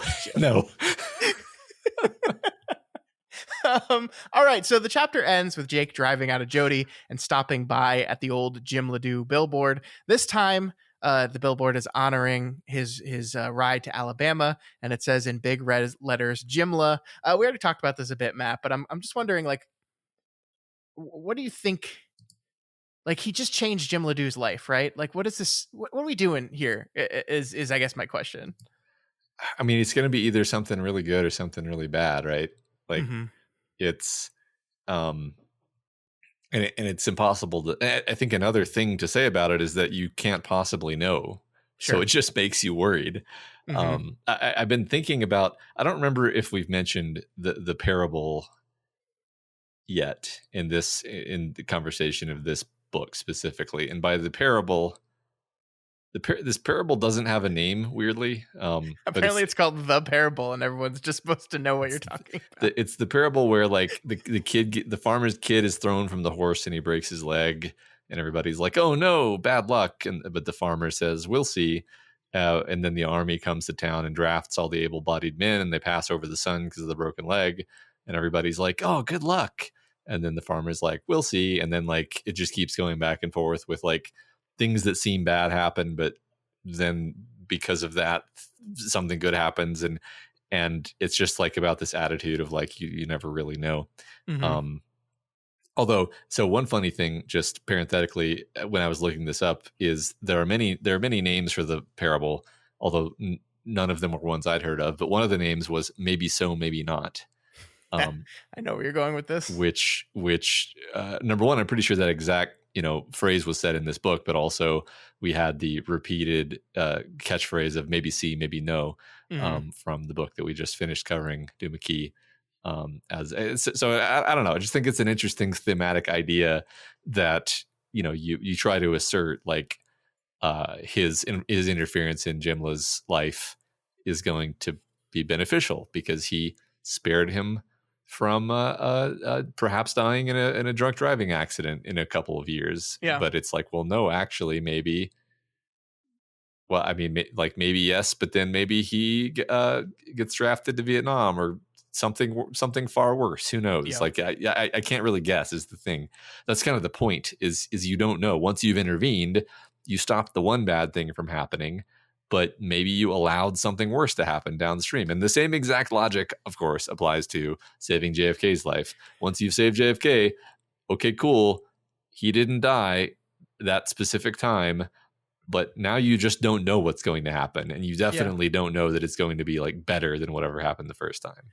Yeah. Isn't that a fascinating thing to do halfway through a book whose main plot is I'm going to prevent the JFK assassination? You are constantly, and we've called this out every time the book has done it, but you are constantly and consistently going, like, I don't think this is going to work the way you think it's going to work. Like, the idea that you feel by changing one thing, you can effectively make all bad things happen after that is absurd. And, like, the book is saying that to us over and over and over again as we are watching this guy move towards this goal, and frankly, like, rooting for him to succeed in this goal too. Yeah. Like I'm not saying we're, like, watching this going, like, oh, Jake, no, like, I want him to win. Like, I want him to get what he wants. I want him to succeed in his mission. I want all these things, while at the same time acknowledging that the book is pretty consistently reinforcing the idea that, I don't know, man. Yeah, right. I mean, it's funny when I reflect on some of our earliest conversations in this book. It's like the nature of the way he constructed the time travel really amplifies this, because it's unlike a lot of the stories we cover. It's like you can't just easily like do a little test and see what happened. It's like, no, every time you do something, but then you go back again, you undo it. So you have to do the same thing again, which is hard and may not work actually. And it just makes it so like your uncertainty about the impact of your choices is front and center. Yeah, I agree. It's great. Great. It's a great, like, well defined time traveling device. The best time traveling stories use the method of time travel to sell the story and the themes and the plot and everything we're doing. And I think this is a great example of that. Yeah, I agree. All right, Matt, chapter 18. Jake gets a phone put into his house, and the first thing he does is call up Ellie and get Sadie's address. And he writes her a letter, and it says, "I miss you, and I'm sorry as hell for the way we left things. I just don't know how to make it better now. I have a job to do, and it won't be done until next spring. Maybe not even then, but I think it will be. I hope it will be. Please don't forget me. I love you, Sadie." Matt, I know you said at the beginning of this episode that we're not going to be too hard on Jake this week, and I mostly agree with you. But I mean this in the absolute nicest way possible. Fuck you, Jake. Like, you can't keep fucking with this woman's emotions like this. Like, you can't do this. She's made it very, very clear exactly how to make this thing better. If you are not going to do that, if you are unwilling to do that, like, you got to let her go. Yeah. Exactly. Like, he knows this whole like, oh, I just don't know how to make it better. It's like, yeah, man, like, real head scratcher. How could you ever make it better? Like, you know exactly what the problem is. Yeah. And clearly she wants to move on because you're definitely not willing to make the choice that needs to be made to make this work. So it's just kind of pathetic is what it is. Yeah. Furthermore, he's saying, once I've completed my mission, we can be together. Jake, your mission is not the problem Sadie has with you. Yeah. Even if your mission is successful, now are you going to tell her who you are and where you came from and all the questions she has about the strange things you say and the stuff you're hiding from her? Like, is that problem going to go away when you save JFK? How would that happen? Yeah. Yeah. Right. Like, would he be? There's so many. He's just not really being realistic. Like, I think he genuinely is in love with Sadie. Yeah. And this is distorting his ability to realize, like, dude, there is no future here. There is no way that you're gonna be with this woman. Like, like what you're gonna murder Oswald and then just go back to being with her. Like, even if she was cool with that, which she isn't, that's still incredibly irresponsible. Yeah. I don't know. I agree with you. I think it's like, again, it's a very human sort of understandable way of being trapped by Ka, right? Like, we talked about this a bit ago, or at least, 1 or 2 episodes ago, like how is the past going to stop him if we're going to give the past some sense of agency? And it's like, well, it's going to prey on his more human impulses. Or maybe there's no agency here at all, and this is just like a commentary on how the best laid plans go. The best laid plans of mice and men often go awry. To make a reference. Oh my god. Like, okay, now I understand why that play with reference in this book is literally perfect. Oh my god, Yeah. how did that not occur to me until now? I don't know. Actually, we talked about we talked about Uh, of Mice and Men for uh, like 5 minutes, okay, and we just to didn't. like to articulate what I mean by this, like there's the title of the book comes from, I think it's like a poem, and the way of saying it without sounding embarrassing is the best laid plans of Mice and Men often go awry.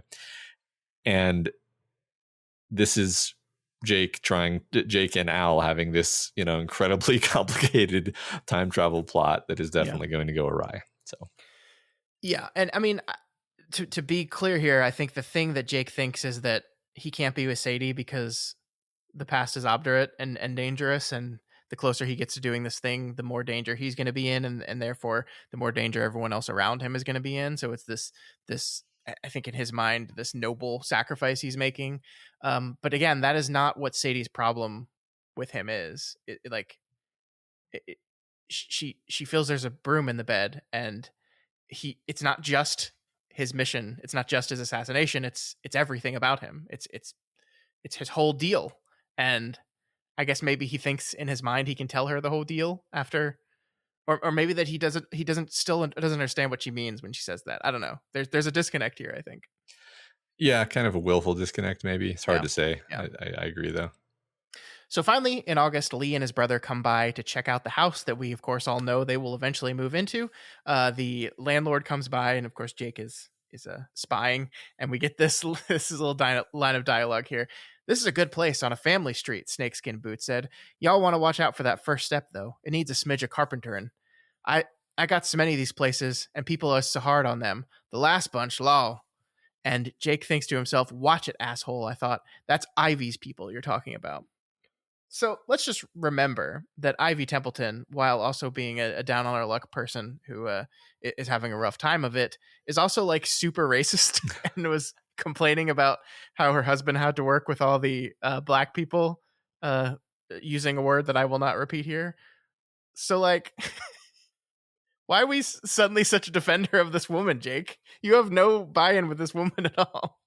I think honestly, and this has come up several times in different ways in this episode, but it's like Jake just really easily forms empathy and attachment with people, Mm-hmm. which is really not a desirable personality trait if you plan to live your life as a sort of time traveling secret agent. True.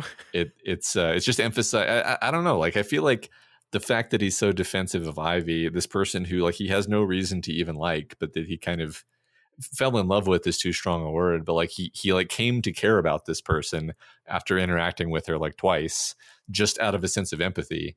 I think it just shows like this is why he has empathy for Oswald, because he has empathy for people in a shitty situation. Yeah. No, And I think you're right. the same is true for Ivy. Like Ivy in a lot of ways is like Oswald, right? And Yeah. Yeah. No, I mean I get that. Yeah. the more superficial ways anyway. Sure. So A small point of contention I have with this section of the novel, though, Matt, is that Lee's brother Robert asks if the apartment has a basement. There are no basements in Dallas Fort Worth, and there are very few basements in Texas at large. Like there's some places have them, but most houses in the state do not have basements. There's too much clay in the soil. It's too fucking expensive to build them, so most houses just don't do that. And someone who lives in this area, as we're told Robert Oswald does, would absolutely know that and not even ask the question. So in conclusion, book over. You fucked it up, Steven. You ruined it. It's a bad book. Terrible. yeah, this really took me out of the book. Yeah, it's awful. It's the worst mistake anyone has ever made. Yeah, the groundwater situation is often very bad in Texas, Yeah. which always surprises people because they're like, "What? Texas is a desert?" No, most of Texas is very wet. Actually, Mm-hmm. I know, Yep. shocking. Yeah. This, by the way, was also the point where I realized that Lee and his brother were named Robert and Lee, which just forces me to conclude that their parents named their children after Robert E. Lee, which is like, of course. Yeah, just gonna go ahead and assume that that's exactly accurate. I mean, I have no way to support that, but it's my headcanon now that this is the perfect thing. Yeah, no, I mean it does seem like a weird. I mean to use King's language here, it's a weird now I forgot his language. It's a weird resonance or Yeah. synchronicity or whatever. Synchronous. Yeah. Um, Harmonization. but Yeah. harmonization. One must ask, like, did it might have played something into his psyche to have this fixation on the idea of shooting the president, maybe in the ether around him. Sure. Um, who knows? Robert E. Lee being the general, not the assassin Oh of yeah, Abraham you're right. Lincoln. Yeah, Just so that you was know. just a Yeah. cross wire there. Yeah, I mean, Um, yeah. I just think like perhaps people in the North don't realize this, but how the way they teach the Civil War in the state is interesting. Now, I hear it's gotten worse since we were kids. Like we definitely were taught that the Civil War was fought over slavery. Although we were told there were 5 reasons that there was a Civil War and slavery was only one of them. But I feel like, and maybe you have a different experience of me than this, Matt. I feel like the lionization of Robert E. Lee was something that I wasn't even aware was happening until I looked back at it years and years later. Like we were taught that Robert E. Lee was this extremely honorable, wonderful man that just felt that he had to be more loyal to the place that he lived than the country, and was really torn about this whole thing. Like, I'm sorry, I gotta lead this entire army to kill you. I feel pretty bad about it though. Um, Mhm. it's just funny the ways in which you don't even realize how the past is being influenced by the present and how you're taught about it. Yes. I think I was out of the country for a big chunk Oh, of you missed Texas that part. history, Okay. actually, but it was Texas history that I missed. So Mhm. Oh, okay. I don't think I specifically missed that. What?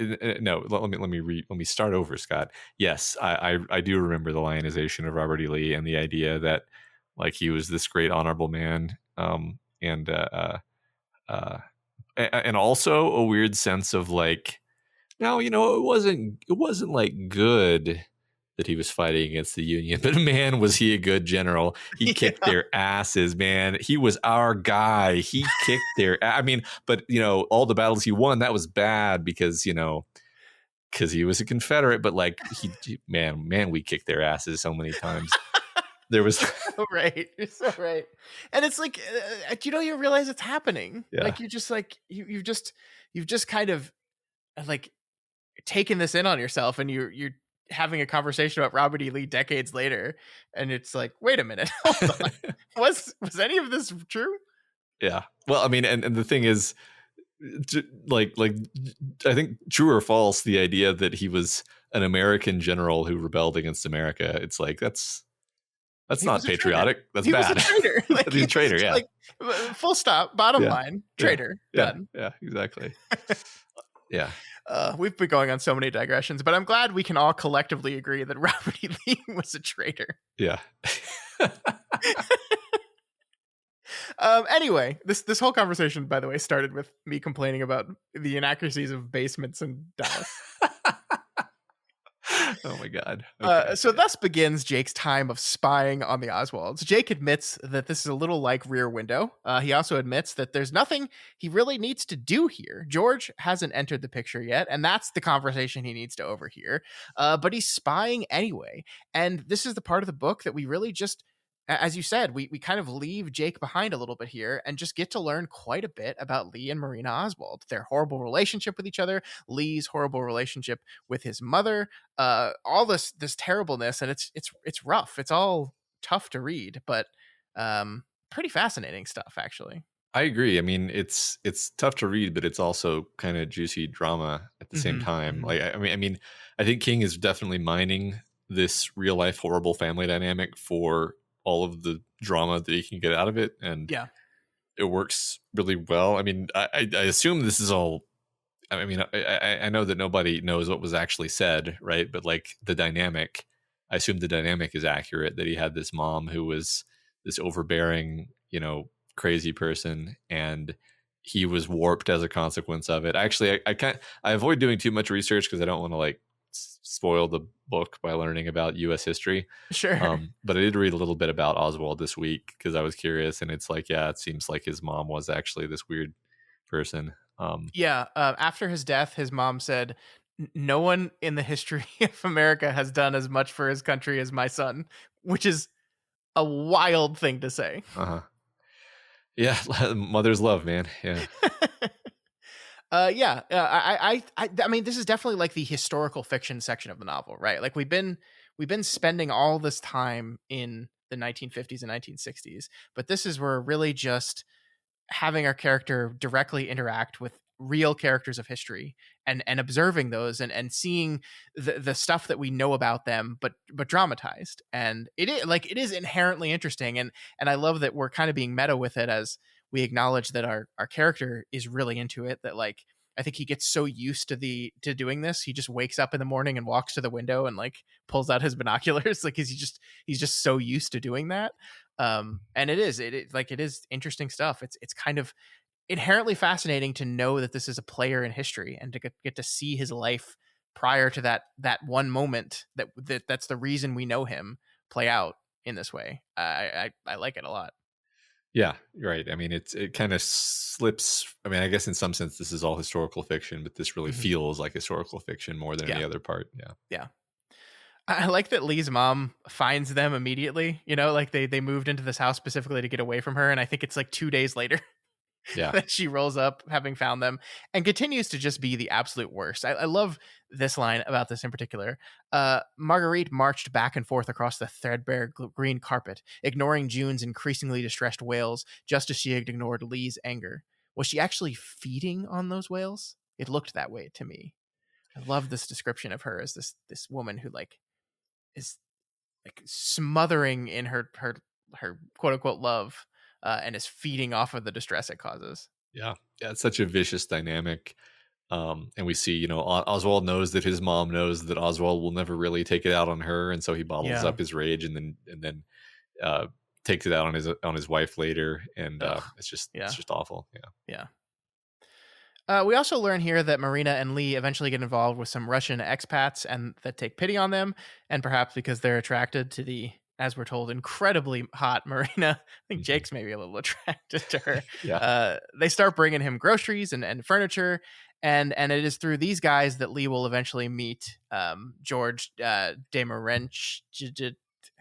Do you remember how the audiobook says that name, Matt? I Morench. mean, not off the top of my head, but it just looks to me like more and shit. Wow, you said that easily, like you just know it. I'm a secret KGB agent. I knew it. I don't really have a lot to say about this section of the book, other than what we've already said here. Like as we said, we've firmly stepped into the historical fiction portion of it, and I'm just making the assumption that the detail of most of this is 100% true.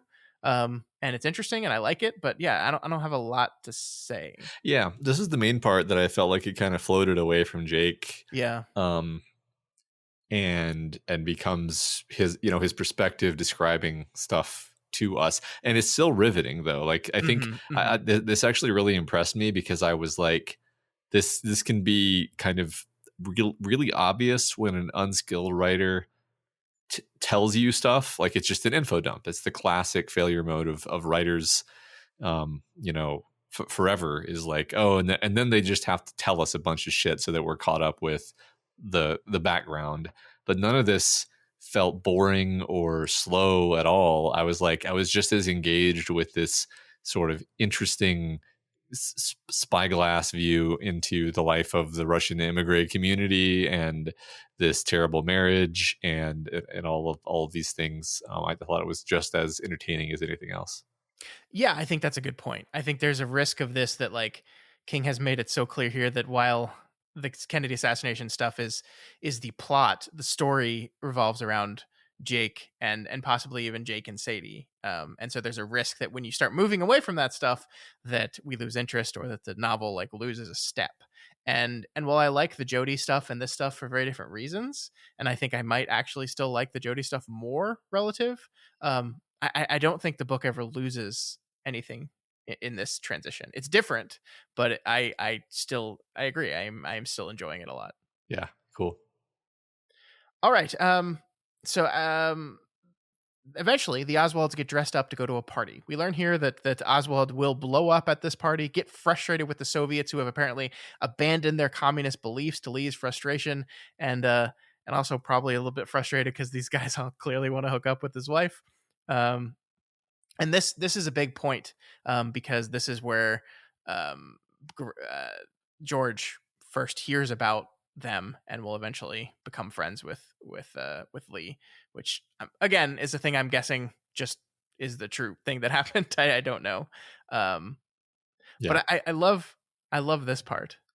Why did Oswald blow his top at Peter Gregory's party, offending the well-meaning expats who might have otherwise helped him? I didn't know for sure, but I had a pretty good idea. There's Marina, charming them all, especially the men, in her blue dress. There's June, pretty as a Woolworth's baby picture in her charity jumper with the sewn-on flowers. And then there's Lee, sweating in his ugly suit. He's keeping up with the rapid ebb and flow of Russian better than young Paul Gregory, but in the end, he's still left behind.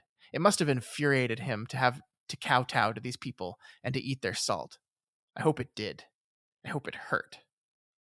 So, this is the guy who, an hour ago you and I talked about was maybe being over empathetic to Lee Harvey Oswald's plight, right?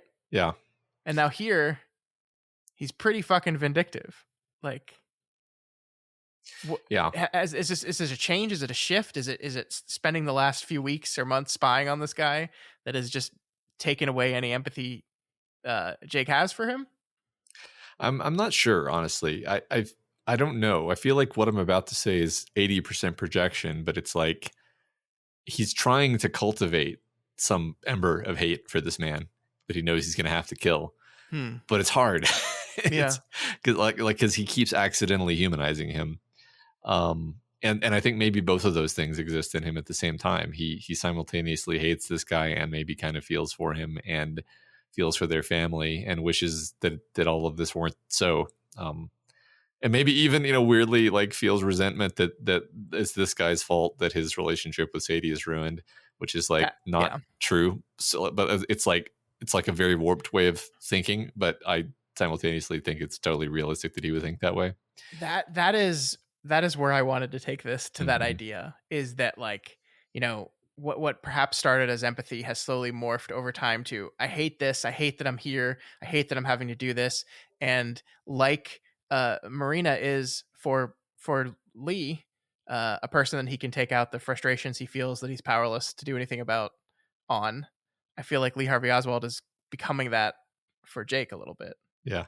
That, I am mad about my situation. I'm mad about being stuck. I'm mad about how the relationship with Sadie is going, and it's this guy's fault.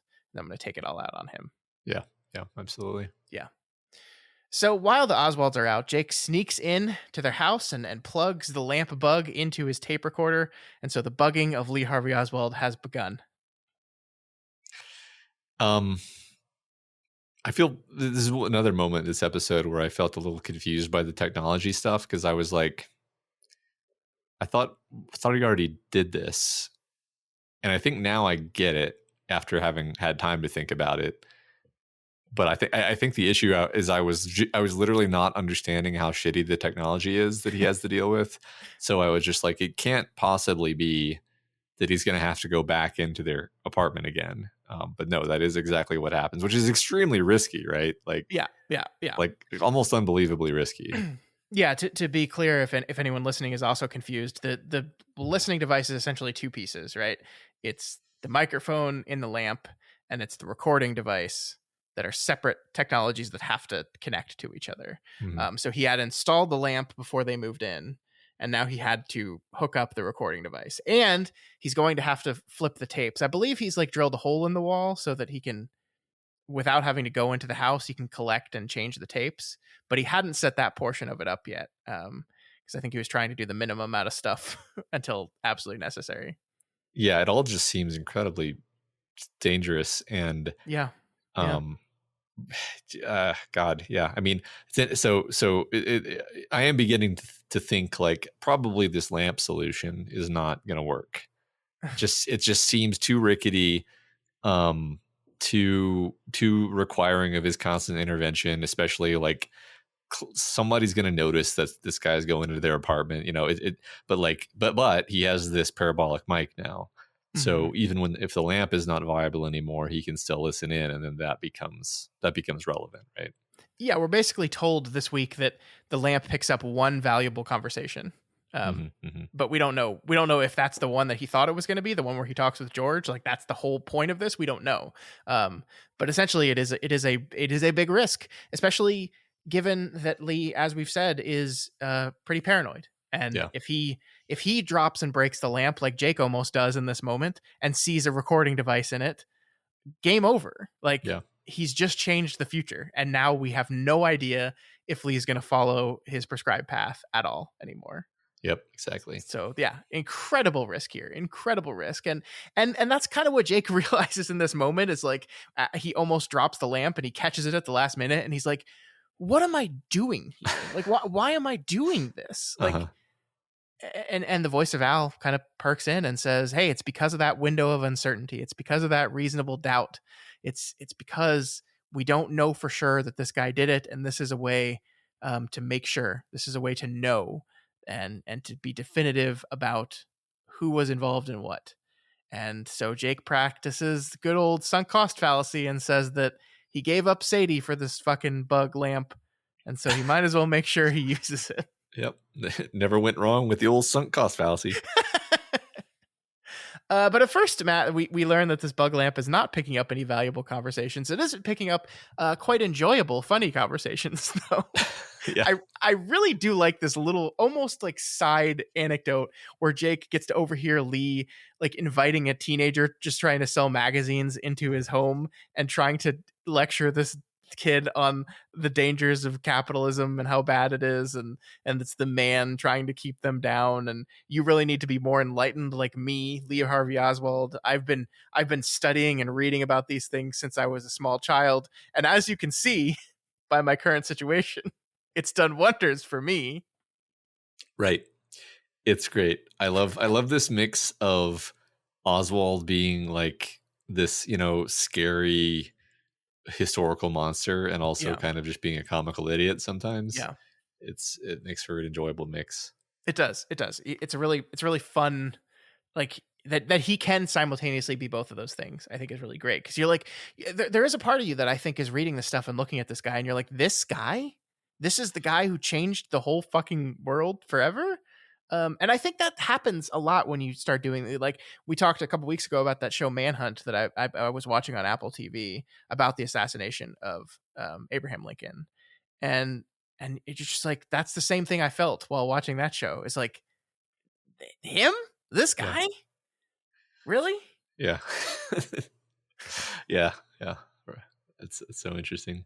Yeah, it's just wild. It's just absolutely wild. Like, I don't know if we haven't talked about John Wilkes Booth too much, but did you know that he was like a pretty famous actor? I did. I think I've read at least one book that was a historical fiction book about his, him and the Mhm. assassination. So I probably forgot 90% of it, but I remembered, yeah, he was not just an actor, he was a successful, famous actor. Yeah. Um, I mean, I knew he was an actor, right? And he that's how we got access to the theater and everything. But I didn't know he was like well known. Like, not just he was well known, but like his like he was a family. The mhm. Booths were like well known actors. I think the comparison on Twitter that I saw was like, it would be like if Billy Baldwin murdered the president or Yeah. something like that. Yeah, yeah, and he was part of a conspiracy, unlike, well, I guess we're going to find out whether Oswald was part of a conspiracy or not, according to this book. But Sure. Yeah. Oswald seems to have been a weirdo, a lone weirdo, whereas Booth was actually, I mean, there was a freaking civil war, so to say he was part of a conspiracy is kind of understating it. There were a Yeah. lot of people who wanted Lincoln dead, and Sure. he was, I guess, the guy who was, enough of a fanatic or whatever Yeah. to actually try. Yeah. Yeah. Anyway, the magazine salesman says, "Man, I could have sold magazines instead of listening to you lecture me about the working man." And so he just leaves. And so, Yeah. good job, Lee. Good job. Yeah, and Lee's Um, like, we have so much work to do here," as if, he's going to he's do doing anything. anything. Yeah, Yeah. right. And then one day, as he's about to finally break down and call Sadie, she calls him first. I love this. As I reached for the phone, it rang. I picked it up and said with complete certainty, "Hello, Sadie. Hello, honey." Fuck, you can't call her honey. Uh-huh. I like, my favorite part of this conversation is when she's like, "Stop calling me that. You don't." Yeah. She says it nicer than that, but like, "Hey, stop it." Yeah. I know we've talked about Sadie plenty already, but I just love Sadie as a character. Like, Yeah. she's just a very solid solid character in the story. Yeah. I think this is a really good conversation. Really, really good character work on both sides.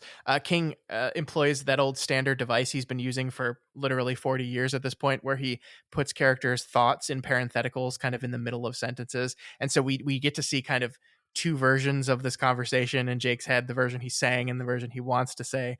Like, for example, it says, because I've been thinking about you all day, I said in parentheticals, I've been thinking about you all summer. How are you? I'm fine. I'm lonely. How about you? How was your summer? Did you get it done? Have you cut your legal ties to your weird husband? Yeah. Like, and like, like when she says she met a man, he's like, ah, okay, and he's like, oh fuck. Yeah. Yeah. No, it's gutting to him, even though it's like, come on, man, this is your fault. Mm-hmm. Um, How did the audiobook handle those parentheticals? Like, better than I did, I'm assuming. no, I thought you did fine, but like, the audio, I once again just love this audiobook reader. So I didn't know they were parentheticals, but he managed to make it very clear just by his intonation what was said versus what was thought. I mean, I guess I Mm-hmm. figured if I would have had to guess, I would have thought it was just like italics or something, where it's like clear in the text that he's thinking these latter statements. Um, but yeah, I mean, it has to do with the intonation and also kind of the volume. I don't know. We lack all the words necessary to express speech, but I think it was pretty clear to me. Yeah, Mm-hmm. yeah. Continue to love this audiobook reader though. Oh, great, great. So Sadie says she's very sad and very confused. She says she met a man in Reno, an aide to a senator. They had a bit of a thing, but there was something just not right about things. Jake gets a feeling here, Matt, a feeling that there's something wrong with Sadie that isn't just doubts about her personal life. Matt, what do you think's going on here? What could this possibly be? So I don't know if this was my guess or if this was Jake's guess, but what jumped to my mind immediately was that she's sick. Hmm. And what jumped to my mind was like, oh, does she have cancer too? Like everybody else in the story, everybody's getting Gosh. cancer, and this is like the preferred weapon of the past. Hmm. Um, and like I wouldn't know. Honestly would not be surprised if she did, and I would start to be like, okay, this is a very aggressive, either the past or something Jake is doing is just like messing things up and causing people to get sick around him. Hmm. Um, I don't know. It could be something completely different, but if it is something completely different, then I just have no idea what it is. Like the only thing that jumped to my mind as a possibility is that she is sick, or maybe she doesn't even know she's sick. She just like isn't feeling like herself and is kind of coming across in the way she behaves. Sure. But I don't know. Yeah. I don't know. Yeah, interesting guesses. Yeah, we'll talk about that more as we go, I'm sure.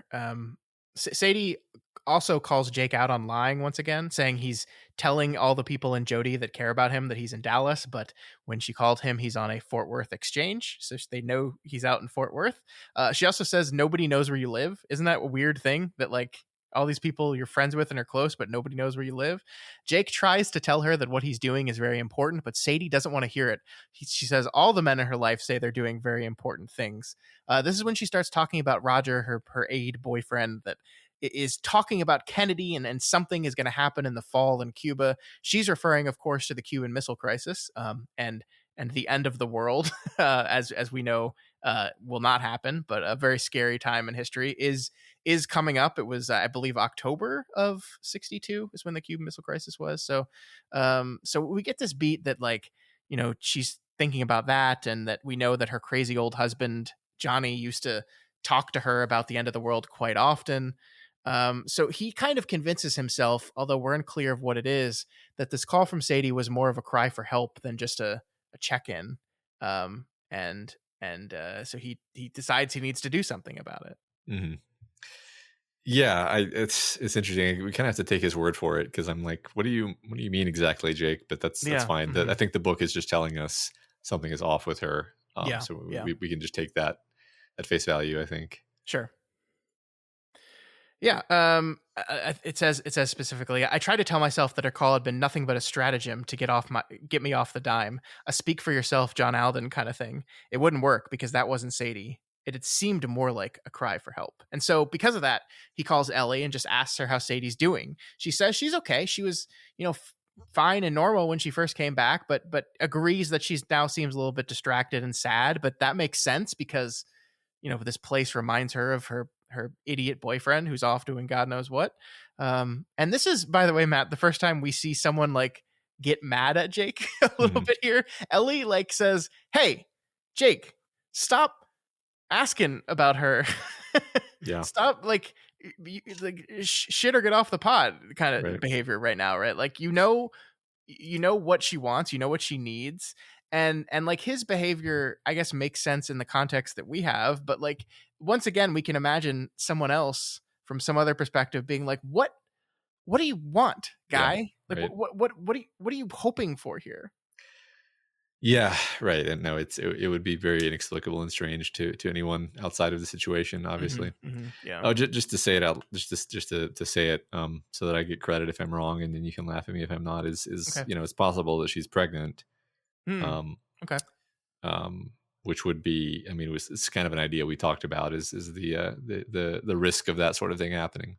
Yeah. Yeah. No, I like that. I like Yeah. that. All right. We'll find out. Yep. All right, so our chapter ends with Jake observing that the downstairs neighbor to Lee Harvey Oswald's future Dallas home has died, and he leaps at the chance to get in on that lease so he can be right below them. Really, the whole House of Cards thing, Matt. It just Uh huh. really, you worry about it, right? Like, Right. When you're talking about House of Cards, you explicitly don't mess with the cards that are lower down in the physical stack of cards, and this is what he is literally physically doing right now. yeah, So yeah, worrying. yeah, very worrying. The last beat we're kind of left with here, the last ominous beat, is that the old man who had died, Jake had seen him before, and he had seen Jake before because he was kind of like creepily driving by this house all the time, just scoping it out. The man saw him and told his family that this guy was a ghost, that he wasn't all there, which is just once again not the first time we've had him described that way, right? Hmm.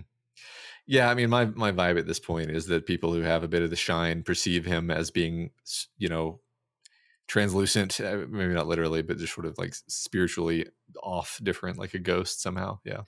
Yeah, spoilers for Castle Rock, but that is a series in which someone is not in a place where they do not belong, Hmm. and just being there has an effect on things, Hmm. right? Yeah. So Yeah. maybe that's a kind of a through line here as well. We don't actually know, but it seems Yeah, possible. it's funny how often I've silently thought about Castle Rock in this conversation, where there's not just this conversation, but this book, where that's not a story that has time travel per se, but I'm constantly like, yeah, it's kind of like that element of that thing that King didn't actually write, but yeah, But was, as we said many times throughout it, pretty accurate to King. yeah, right, But that's how we leave the chapter. I think the last beats are him asking for the number of the landlord right as they're carting away their dead father, which is just perfect. Jake. Just never change, buddy.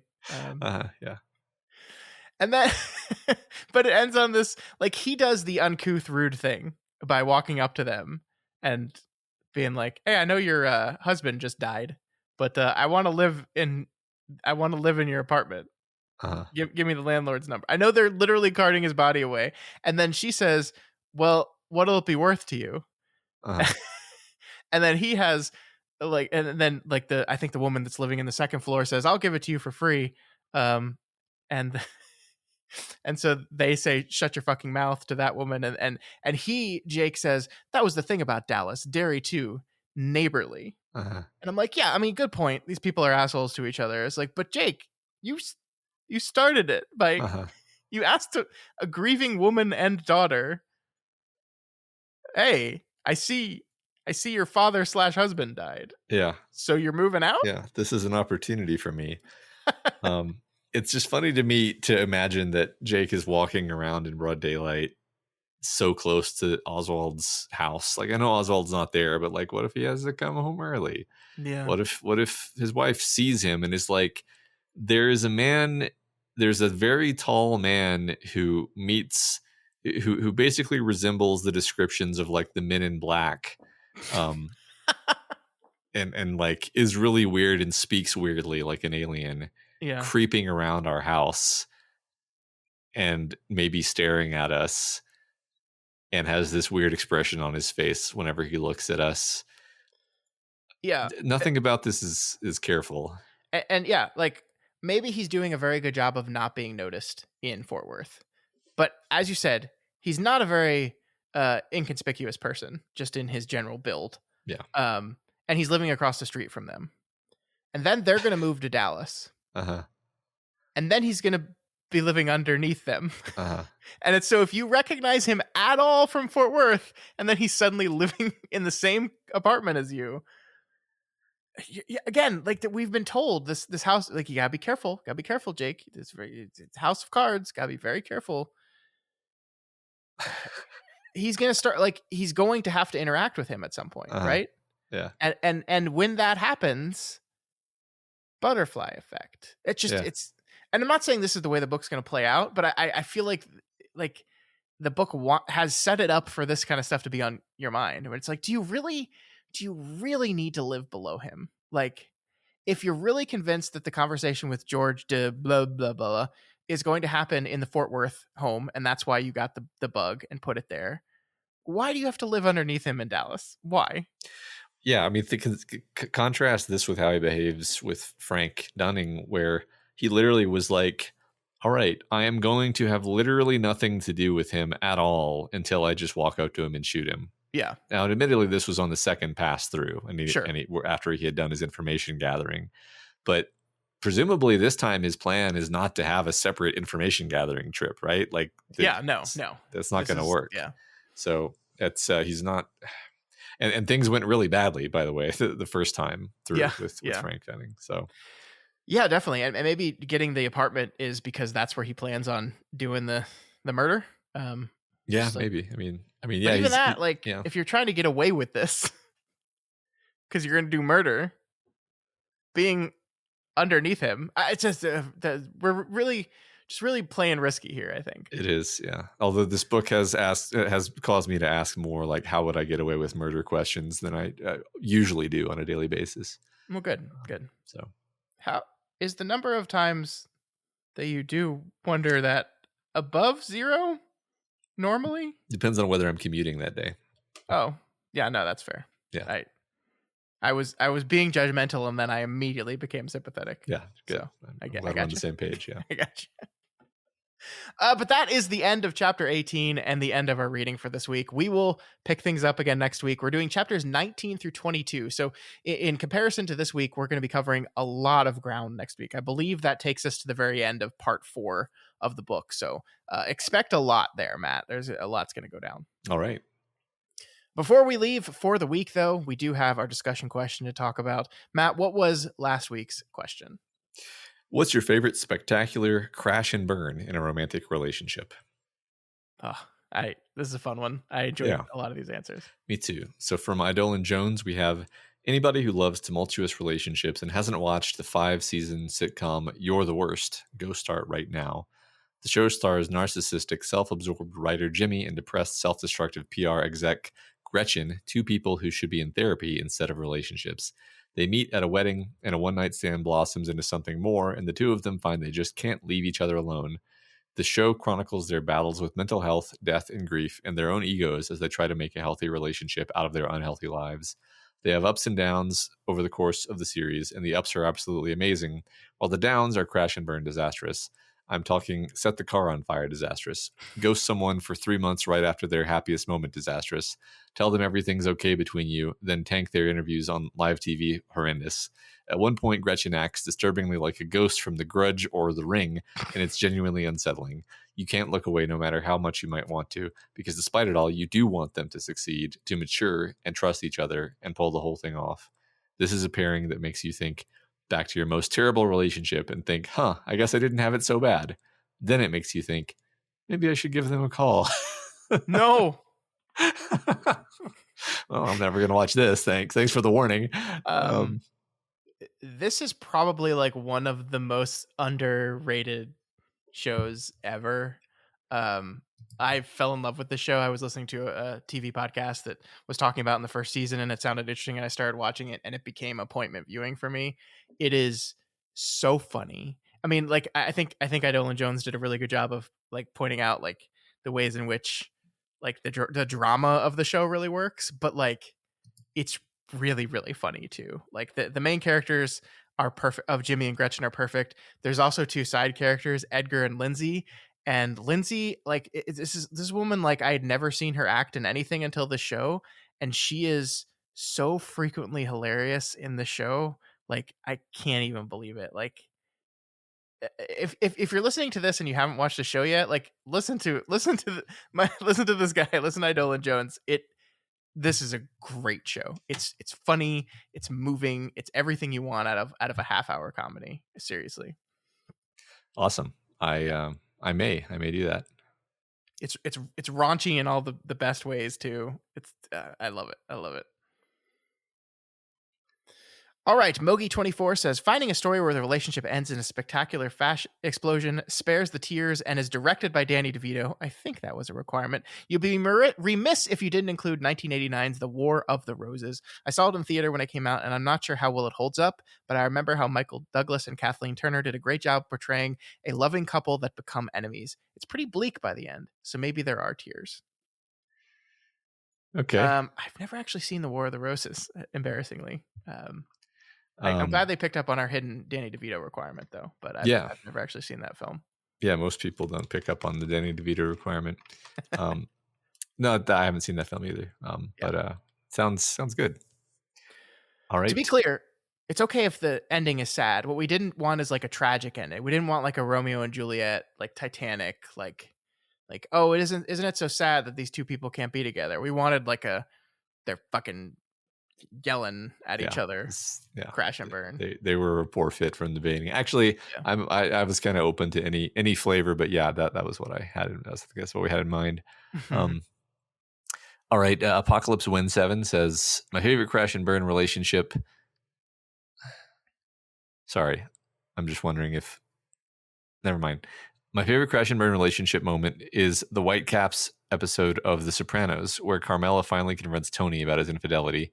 Eddie Falco's performance in particular is so good. She conveys unbridled rage and immense sadness so effectively. You could feel it all emanating from her body. She and Tony had fights before had fights in the show before, but you know right away that this is the big one, and the one to finally blow up their marriage. For a King answer, The Shining comes to mind. I reread it recently for the first time after getting married and having kids, and the horror hits a lot differently when you can put yourself mentally in the character's situation.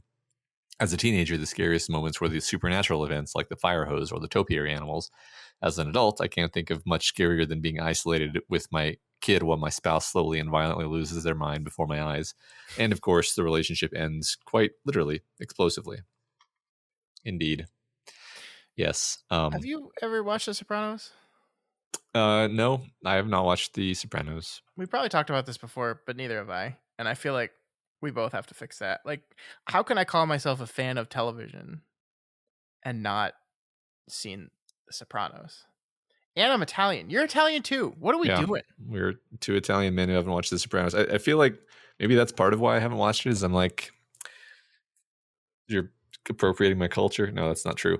The mobster culture. Yeah, my family's from Sicily. Definitely got some mobster blood. No, I don't know. I have no fucking idea what I'm talking about. I think we were just like too young to watch it when it was coming out, maybe, and then it's like, well, then you have to set aside time to watch it later, right? So, but yeah, we should watch it for sure. Yeah, we'll fix that. I promise. There's only 86 episodes. It's plenty. We have plenty of time. Obviously, our next bonus podcast is I was trying to come up with a clever name, and I realized I don't know enough about the show to do that. So, yeah, we're doing it. Okay, sounds good. Let's do it. Shortstop 88 says, favorite crash and burn relationship? I'll tell you my first thought. Wizard and Glass. Is that the fire you wanted, Matt? Is it, Matt? Is it? That's certainly did crash and burn. Although it is more tragic, I guess. But I feel like we might have talked about this even at the time. But part of me is like, would Roland and Susan really have worked? Yeah, I mean, it's one of those It's one of those high school relationships, you know? It How often is. do those work out? It was definitely a high school relationship. Yeah. I mean, every high school relationship I know ends with the woman burned at the stake. Yeah. That's been my experience as well, unfortunately. Metaphorically or literally. I don't know. Could be. Yeah, exactly. Both one and then the other. Busy Dad 82 says, one of my favorite disastrous endings to a relationship has to be when Cheryl finally leaves Larry in Curb. After putting up with years of his embarrassing behavior, the straw that breaks the camel's back is when a flight she is on hits some rough weather and Cheryl calls Larry from the plane just in case it's the last time they'll talk. Larry is too distracted by the TiVo guy, who is impossible to book, to be able to pay attention to Cheryl. She lands safely only to get home and tell Larry she wants a divorce. I love this show. I love Curb so much. That's great. I haven't really watched hardly any of it, but that sounds great. As a fan of Seinfeld, you owe it to yourself to do that. Yeah, that makes sense. Which, by the way, Jerry Seinfeld says some stupid stuff online, and then the internet just decides to say that Seinfeld was never a good show. Like, come on. Stop it. No, that's silly. Stop it. Seinfeld was a great show. Anyway, I'll get off my soapbox. I just happened to see that the other day, and I was like, okay, you could disagree with the thing he's saying, but we don't have to also go, and furthermore, the show was never even good. I mean, I just like anyone who tries that rhetorical strategy, I just immediately am like, oh, you're an idiot, and I never have to listen to anything you say again ever because you've invalidated yourself as like a person capable of thought. And then and you know, it's good that they out themselves because then I can block them. All the other characters on Seinfeld were funnier than him anyway. Yeah, because he's playing the straight man. That's how it works. Yeah. Anyway, sorry. It's been a weird episode. We're recording on a Sunday night this week, and it's not our usual time, and feeling a little weekend groove going here. Yeah. No, it's you're right. We should do this more often. Next, we have WB Custom Cookies, who says, best crash and burn in fictional relationship, easy, Mad Men, and anyone Don Draper is married to. I love that show so much because I love the era, which matches up with our 11/22/63 read, and the characters are fantastic, with all their flaws tucked right into their lapels. Mad Men is a show I have seen, although I have not seen all seasons, and I quite enjoy that show. I need to finish watching it. Yeah, I haven't seen a single episode of it. God. We've got to fix both of us. I know. I feel like all these shows came out during a period of time when I wasn't watching any TV. So yeah, probably. I mean, it's just like there's so much TV now, and there's so much TV in general. But like, I feel like the Mount Rushmore of like prestige television is stuff that I should make time for. Yeah, that makes sense. I agree. It's just like, yeah, it's the perpetual like, okay, well, what's the prioritization of this on all of the other things that I have to do with my time? Right? Yeah. No, you're right though. Mm-hmm. All right. Sleeping Cat Lady says, yet another toughie because I couldn't think of many fictional relationships with explosive endings that I particularly enjoyed, aside from the end of Beverly and Tom's marriage and It, but I suspect you may get that answer a lot this week. Then I remembered one from way back, Dexter and Lila's relationship in season 2 of the original Dexter TV series.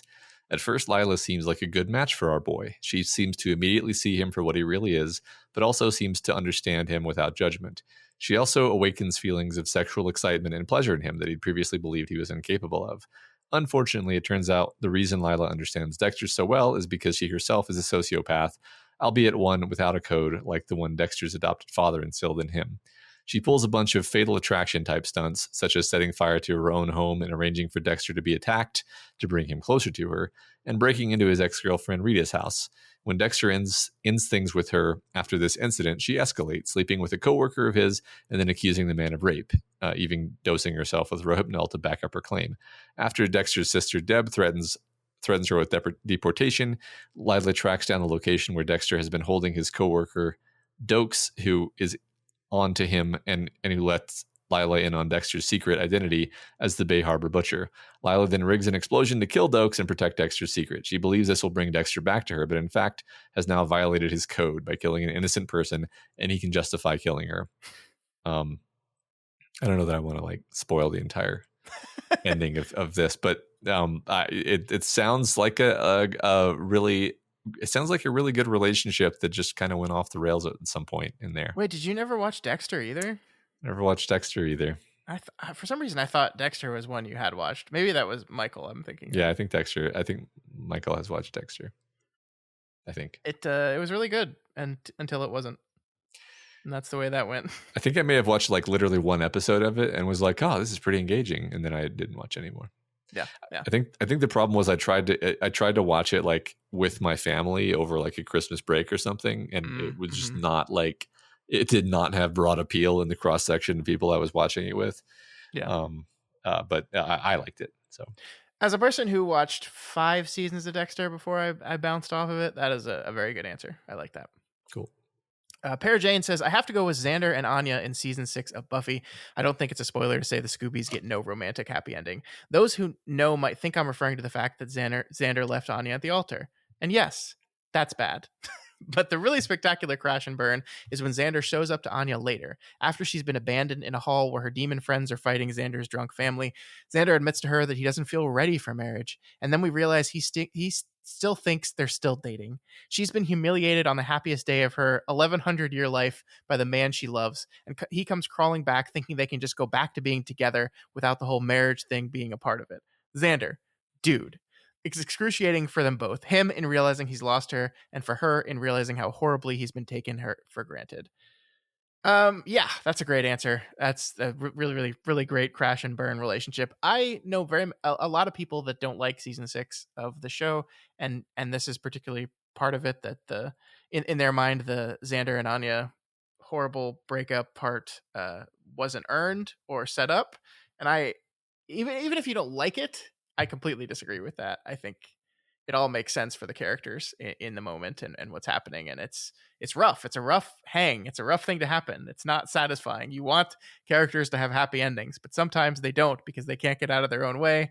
And that is the story of Xander Harris. And I love him for it, despite frequently being frustrated with him. But anyway, spoiler for Buffy, Matt. Sorry. Yeah. Well, I can totally see like finding that not fun, but yeah. I mean, it's definitely dramatic, right? Like, yeah, like stories are not always supposed to be fun. No, sometimes. And that's kind of what season 6 is about, is that sometimes life just sucks. Yeah, it's true. It's true. All right. No Knowledge 84 says, my favorite end to a relationship is in James Lee Burke's The Neon Rain, where Cleet Purcell, the main character's detective partner, has to run away from the U.S. to a nation without an extradition treaty with the U.S. because he killed a federal witness. He runs off to start a new career as a mercenary and sends an apology letter to the main character and leaves the following P.S. regarding his wife. If you run into Lois, tell her I'm sorry for ripping her off. I left my toothbrush in the bathroom. I want her to have it. That's great. I love that. Yeah, that sounds fun. I've never read that, but that sounds fun. Yeah. Funny. Big Willie XXL says, does it count if it was fictionalized into film? Sid and Nancy is about a crash and burn a relationship can go. For anyone who doesn't know, Sid and Nancy is a film based on the relationship of Sid Vicious, bassist for the Sex Pistols, for the Sex Pistols, and his groupie girlfriend, Nancy Spungen. If you ever hear the phrase fighting like Sid and Nancy, they're the couple. Sex, drugs, and rock and roll end with Nancy dead from a knife wound and Sid overdosing on heroin. Sid is played by the one and only Gary Oldman. Needless to say, he fucking killed it. And Matt left a note here that he also censored the second part of the answer because Matt intends on watching Better Call Saul someday, and didn't want to be spoiled on Better Call Saul. So that's correct. Yeah. that's one of the few things where I'm like, no, I really am going to watch it, and I really care about the Breaking Bad cinematic universe. So I don't want to be spoiled. I haven't seen the end of that show either. I've watched 2 seasons, somewhere around there. I need to get off my ass. Yeah, and then get back on my ass on the couch. I need to get on my ass. Yeah, no, I've heard repeatedly that show is great. Like some have said it's better than Breaking Bad, and I'm like, yeah, oh my God. But I just haven't made the time. So Yeah. Yeah. That's another. I think I saw an answer for that come pretty late, but Scarlett and Walter White, yeah. Skylar and Walter Skylar. White. Yeah. Yeah, it's I like, pretty that good crash and burn of a relationship sure there. is. No, that's a good answer. Yeah. Yeah. All right, those were great. Thank you so much. I loved all those. Plenty of examples in drama. Sometimes just watching people just destroy their relationships, you just can't look away. You just can't. It's so fun. Yeah. Yep. All right, Matt. Next week's question, though, we're going to honor the shift of this book into quite literal historical fiction. We're going to ask you folks, what is your favorite work of historical fiction? It could be this book. It could be any other book. How much historical fiction have you read, Matt? It's not a genre I typically read a lot of, despite really enjoying history, actually. Yeah. Not a ton, but not. I mean, a few. Like, I've read a historical fiction. I've read a book about the Alamo. Read a book about John Wilkes Booth. I mean, the whole Asian saga that we're currently reading, Shogun, over on our book club, which happens monthly usually, although Shogun is so long that we're giving it 2 months. But anyway, Shogun is historical fiction, and I love all the Asian saga books. And I've enjoyed The Baroque Cycle by Neil Stevenson, which is historical fiction. So, oh, I didn't know that was interesting. Yeah, it's about like the 1600s. So a good chunk of it, actually. I mean, like, percentage wise, probably not a very high percentage, but I have read a bunch of historical fiction, and I like the idea of it. Like, it's a very compelling, way of setting a story, right? Yeah, I agree. So hopefully this answer will fill us with a reading list for some more historical fiction we can spend some time with after we finish watching all those television shows we said we were going to watch. Yeah, right, exactly. Yeah.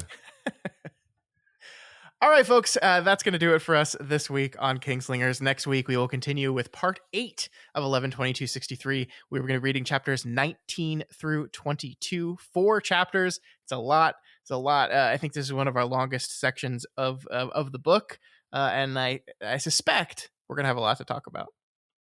Yeah. Remember, you can reach us via email at kingslingerspod@gmail.com or over on Twitter at kingslingerspod.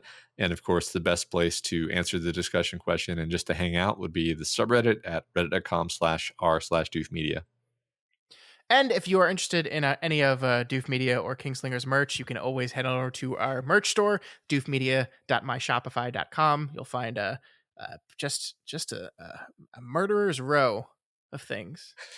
What does that phrase mean, actually? I thought of it as, like, basically death row, where it's like there's like a bunch of the best of that kind of thing are all in a row, and the kind of thing that they are is murderers.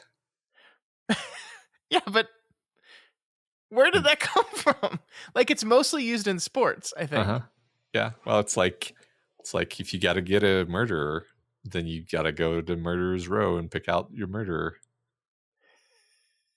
I don't know where it came from. That's a really interesting question. Like, it made sense to me up until the exact moment you asked that question. It's one of those things that, yeah, until you say it out loud, you're like, you've never thought about what it actually means. I'm sure there's an explanation that makes sense. Sure there is. We're not going to look it up right now, though. Nope.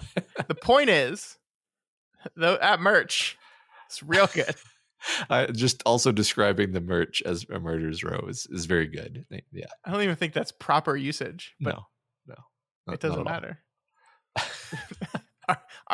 our coffee mugs are just really good at murdering people. Yeah, that's what specifically. Yeah. Okay. And if you like the Doofcast and you want to support us, then please consider donating to our Patreon and join the murderer's row of folks over there who are supporting us at the level that you can listen to our podcasts over there. It's great. We're gonna get a bad review that's gonna be like, calls their listeners murderers. Yeah, weird. It's a term of endearment. Sure. Yeah. Of course, if you cannot afford to join the murderers, that is absolutely okay. You can instead help us out by murdering. That's a joke.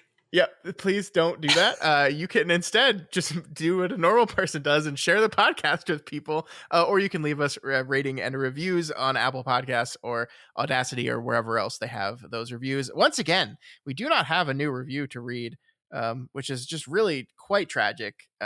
You might not be murdering people, but you sure are murdering books. What's on the pyre this time, Scott? I didn't prepare one, so we're gonna go with pet. No, we did that one already. I think I'm Christine. detecting something about your feelings about Pet Cemetery. All right, Christine. What I'm trying to do is stay away from like the core, the center core novels. We got to work our way up to that. Yeah, but they've still got to feel it though, right? Yeah. So I think Christine will smart enough that maybe someone will just feel really bad about their choice.